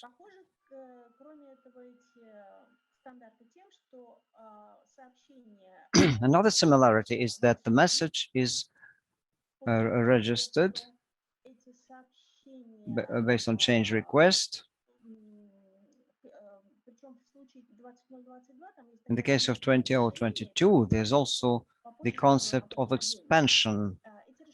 I will talk more about that. Those extensions are also registered for market to use them. All these messages are placed on the ISO 15022.org or 20022.org websites. In the latter case, you can also have the possibility to look at those extensions. And you'll know for sure that if on your market, for example, you face a challenge when you cannot fit the data in the standard message, you can see the extension section to see if someone else had the same problem before. And maybe there are some additional possibilities are already registered to the standard so that you can add data to the message. This is a depiction of similarities. Highlighted in red are the data that we deliver under 554 and 031 corporate action notification. If you look at the data highlighted in red to the left and to the right, you can see that practically the same information can be put from MT554 in MX without loss of data. So you can specify the type of notification, the code of corporate action, reference, type of requirement for the corporate action, type of financial identification of financial instrument, the number of account, the balance to which the corporate action is linked, and there are also other parameters of corporate action. Record date, the number of option, and the type of option of corporate action. In this case is cash, the currency in which the money will be paid as the outcome of corporate action, and the type of asset movement, in this case the credit, that is the funds will be entered into the account. You also see the date of payment, the date of conversion is not used in the Russian market, so the code unknown is applied. Now let's talk about the differences, and there are many. ISO 20022 standard is much more advanced compared to the previous one. The set of messages is much more extended, and they're also distinguished by business processes. More than that, and I mentioned that before, there is a capacity to use your private codes without additional registration with ISO structures. You can also use national coding in your messages. In particular, for us, it is important that we can use Cyrillic symbols. Of course, you can use Latin symbols and apply transliteration, which is not always convenient. So preferably, you should have the normal source text that you receive from the issuer. In addition, there's also a capacity to use extensions. And this is what we use them for. The Russian market has some specificities. The regulator also has some requirements, and there are also standard. Normally, you cannot fit that into the standard MX framework. So there are certain regulatory requirements, and for those requirements, for each message, customary extension is created, and we use them to deliver the data. And the main distinction is the tag, which is XML. All the data is stored in the AECSD. If you look at the middle column, ISO 15022 standard, As you can see, there's one message which is described MT564.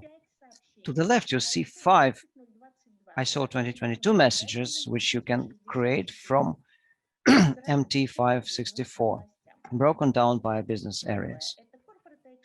Number 1 is corporate action notification,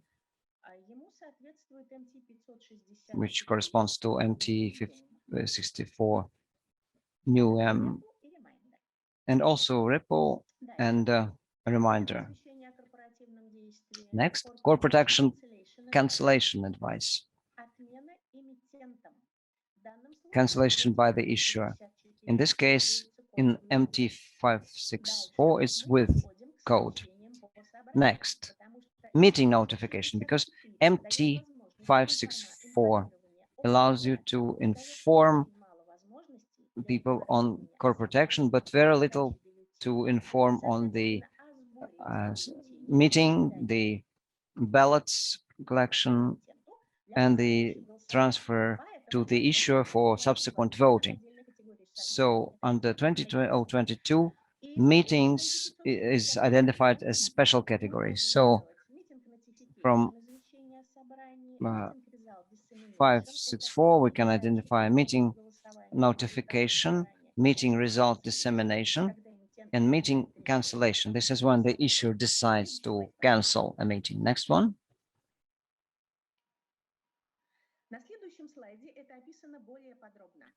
This is a more detailed description of the same. To the left in the column, you see the types of MT messages, 564 and 568. In the middle column, the MX message types, which is actually continues what we saw on the previous slide. We see how from a single message you can create multiple messages by business units with the use of MX standard and use them in the document flow.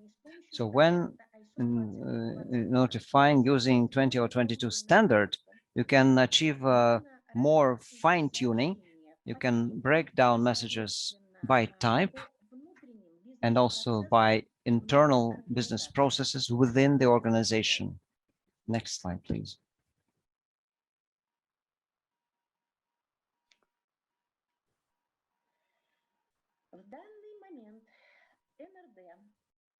Currently, the NSD is using the ISO 20022 standard in many areas. I will start with corporate action and meetings.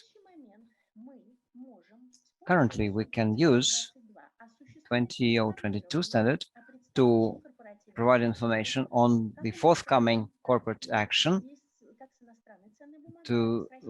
involving either Russian or foreign security. Apart from that, we can exercise the meeting, including the information on the agenda, collection of voting instruction, and informing the issuer on the decision which was made by the meeting. ISO 15022 have one special feature. Normally, you can convey information only on one security. But for example, if the issuer will not normally hold a meeting on a single security, but rather on all securities they have, such as ordinary shares and preferred shares. And respectively, ISO 20 or 22 message allows for conveying information on multiple securities. This standard allows this opportunity, and the securities block of information is repeatable. But 15 or 22 standard does not allow for this. This is why when we inform the customer, we split MX 20 or 22 message into 2 MT messages. So each customer will receive in each message information on meeting on a single security. In each message, there is a common corporate action reference. This is the field which the customer will use on their side to connect two securities under the same meeting. So 15022 allows for using a single account normally for information, but ISO 20022 allows for multiple accounts of messages. So if the customer has 3 accounts, each of them holds securities on which the meeting is held, the customer will receive 6 messages under 15022 standard, and this is shown here. So account 1, 2, 3, security 1, 3 messages, and then 3 more messages for the other 3 accounts for the second security. Next one.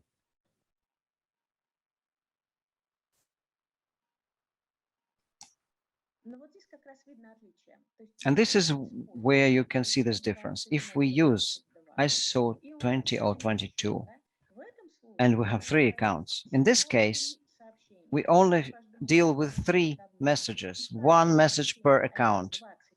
And in each 20022 message will contain information on both securities, the first and the second. And this is what makes it different from 15022.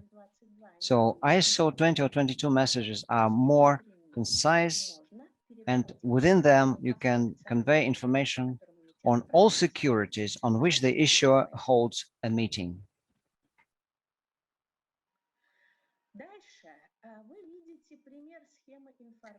Now you see an example of the information process. This is the meeting and the 2 cases of messages under both standards. The upward squares correspond to stages in the business process. Under ISO 20022, we describe the type of messages that the customer receives in each stage, and under 15022, the same. We show the messages which the issuer receives at each stage.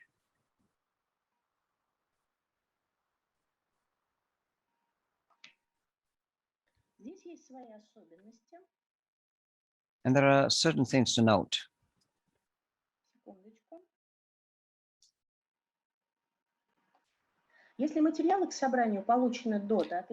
If meeting materials were received before the fixed date, we send this information on the next day.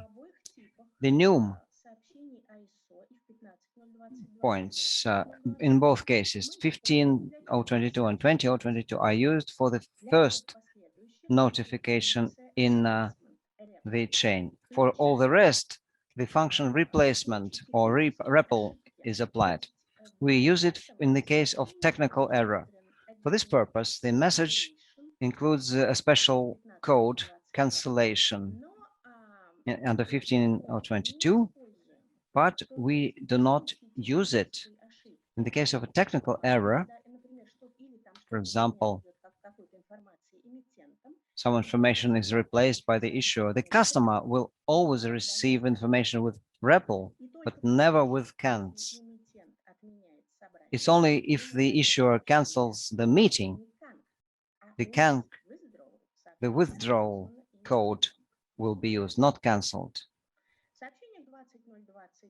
The 20022 message, in the case of replacement, if it's not the first in chain, the block amendment is always used.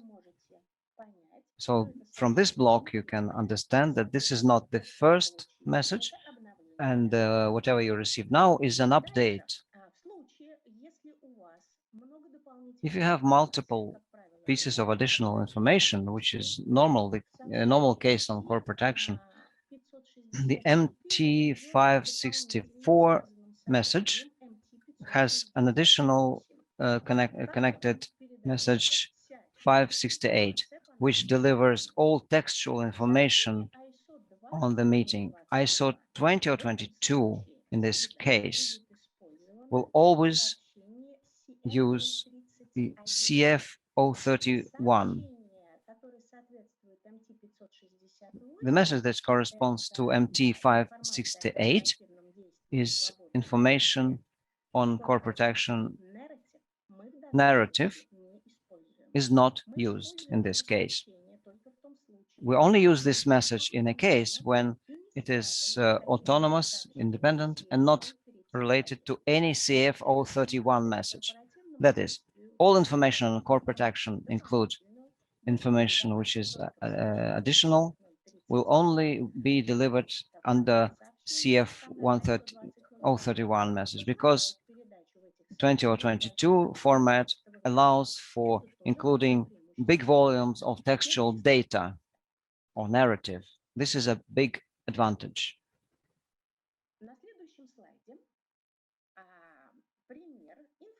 And this is an example for informing the customer in the case of redemption corporate action. The same works here.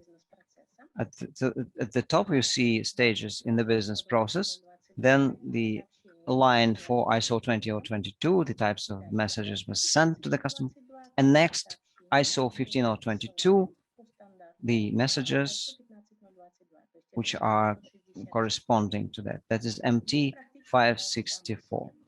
So it works more or less in the same way. Messages are delivered to the customers who have balances at the moment of a notification, and also in the same way the amendment block is used in the messages. In the case when during the corporate action period the customer receives balances, the customer will also receive our messages. Please note that if corporate action information takes place under 20 or 22, then CF031, 035, and 036, all these are implied. In the case of meeting, as we saw in the previous slide, it's a different class of messages. That is category of meeting proxy voting category, and this is CF001, 002, 003, and 004. Next one, please.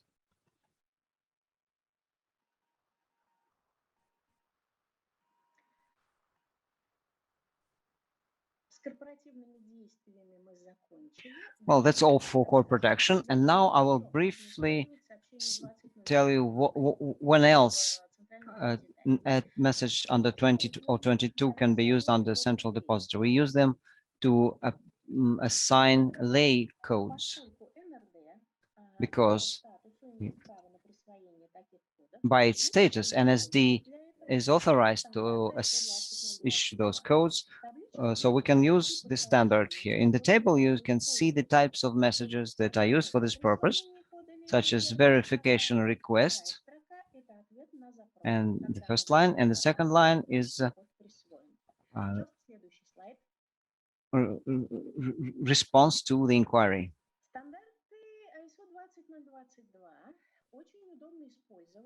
20 or 22 standards are very useful for the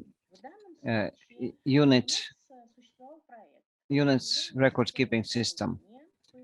In this respect, we had a special product for the management of unit investment funds, and we applied the standard for the purpose of the following exchanges, such as submission or cancellation of an order to subscribe or redeem or switch units, order execution confirmation, order cancellation stated advice, instructions to accept securities or record keeping or withdraw securities, instruction execution notification, and instruction notification on the status of processing. No, the previous one now, please.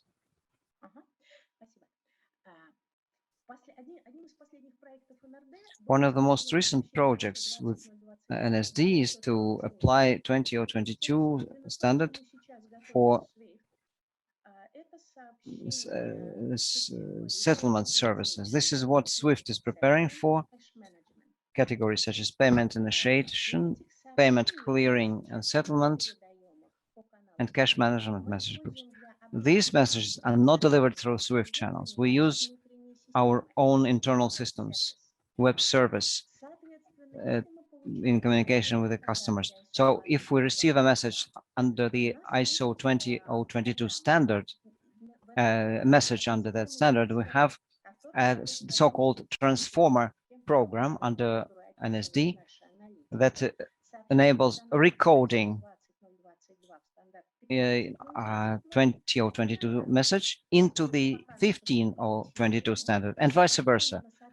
Our internal systems are built on MT standard 103 and 202. So MT 940, 910, in order to avoid the rebuilding of our internal systems, we convert incoming ISO 20022 messages into MT message, and the customer receives information on the execution of settlement instructions. We convert it back from MT to MX format. It is our plan to continue use these messages because in the near future, by 2025, SWIFT is planning to switch from MT to MX for settlements services. We have already experience of such transfer. Finally, it's a great capacity for 2022 to create under this standard and data sets to create messages which are not currently registered in the standard, but maybe we need them for certain functions required by the specificities of the Russian market. These are internal messages. They do not go into the SWIFT network because for them to be used in the bigger SWIFT, they need to be registered. But if they're only used internally on the internal market, we're not required to have them registered. What we did was just to create those messages for our own purposes. For example, the corporate action movement preliminary advice report. And this is always a unit, a single message. On the basis of this message, we created a statement, which is a collection of all the messages, corporate action movement preliminary advice, that the issuer is supposed to transmit. So it's just one statement rather than multiple preliminary advice messages separately. So for this, we have a status, which is very convenient because in our document flow, we immediately see the status of the report. And then the next three messages in the table are what we use for the purposes of meetings. We have this type of message, a request for meeting. So we have a status to that, and the customer can request a meeting instruction request. All these messages are done with using 20 or 22, the methodology, and all the tags, all the blocks are applied. If the block can be repeated, it is used as a whole. There's only one thing. We always put a tag that it is a customer's block. For example, message is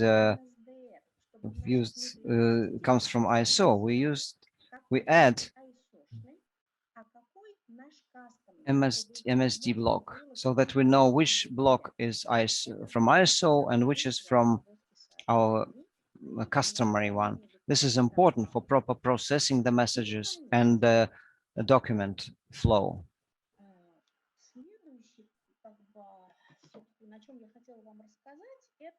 And my final point, next slide. The 20/22 standard has one advantage, which is very convenient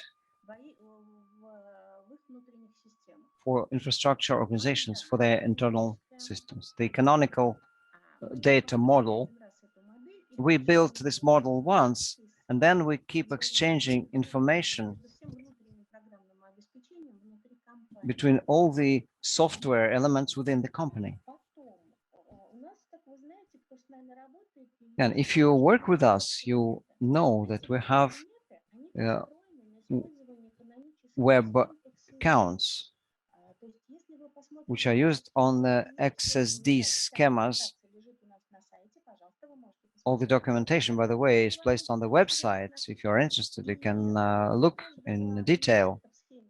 Each element in the AECSD has a system of annotations. In particular, there's one tagged as English that will be placed in the form in English language, and a Russian tag, which means that the text will be put into in Russian. This is convenient, and it reduces the cost for modeling different forms and creating user screens.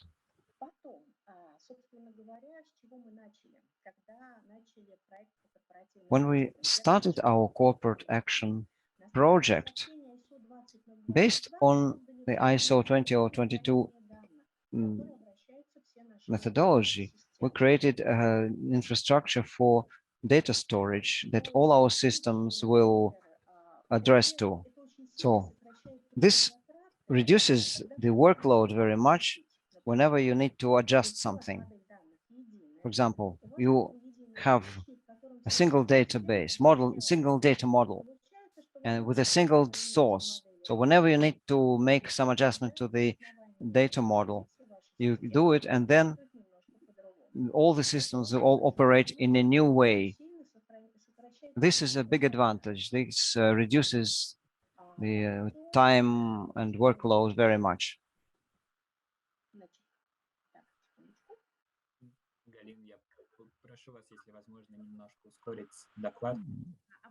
Please, it's time to finish. By the way, well, that was my last slide actually, because in fact, I've the previous slide already talked about the methodology used on the 20/22 methodology. Thank you, Galina, very much. It was very, very informative. And it's clear that this topic is not easy, but you managed to give us an explanation in a very clear and understandable way. Of course, I understand why we have no questions from the audience. People need time to digest it all. Colleagues, if you have questions after the webinar, you can send them to us, and we will try to answer all of them. Galina, thanks again. Thanks, colleagues.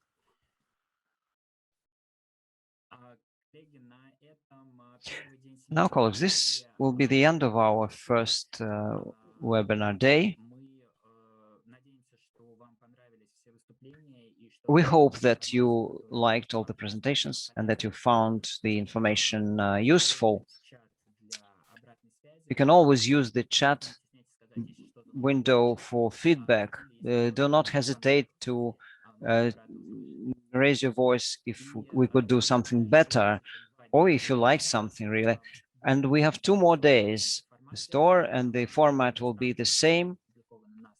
The agenda is provided to you on the website of AECSD website. We will also send you reminders, and we're looking forward to getting in touch with you again tomorrow with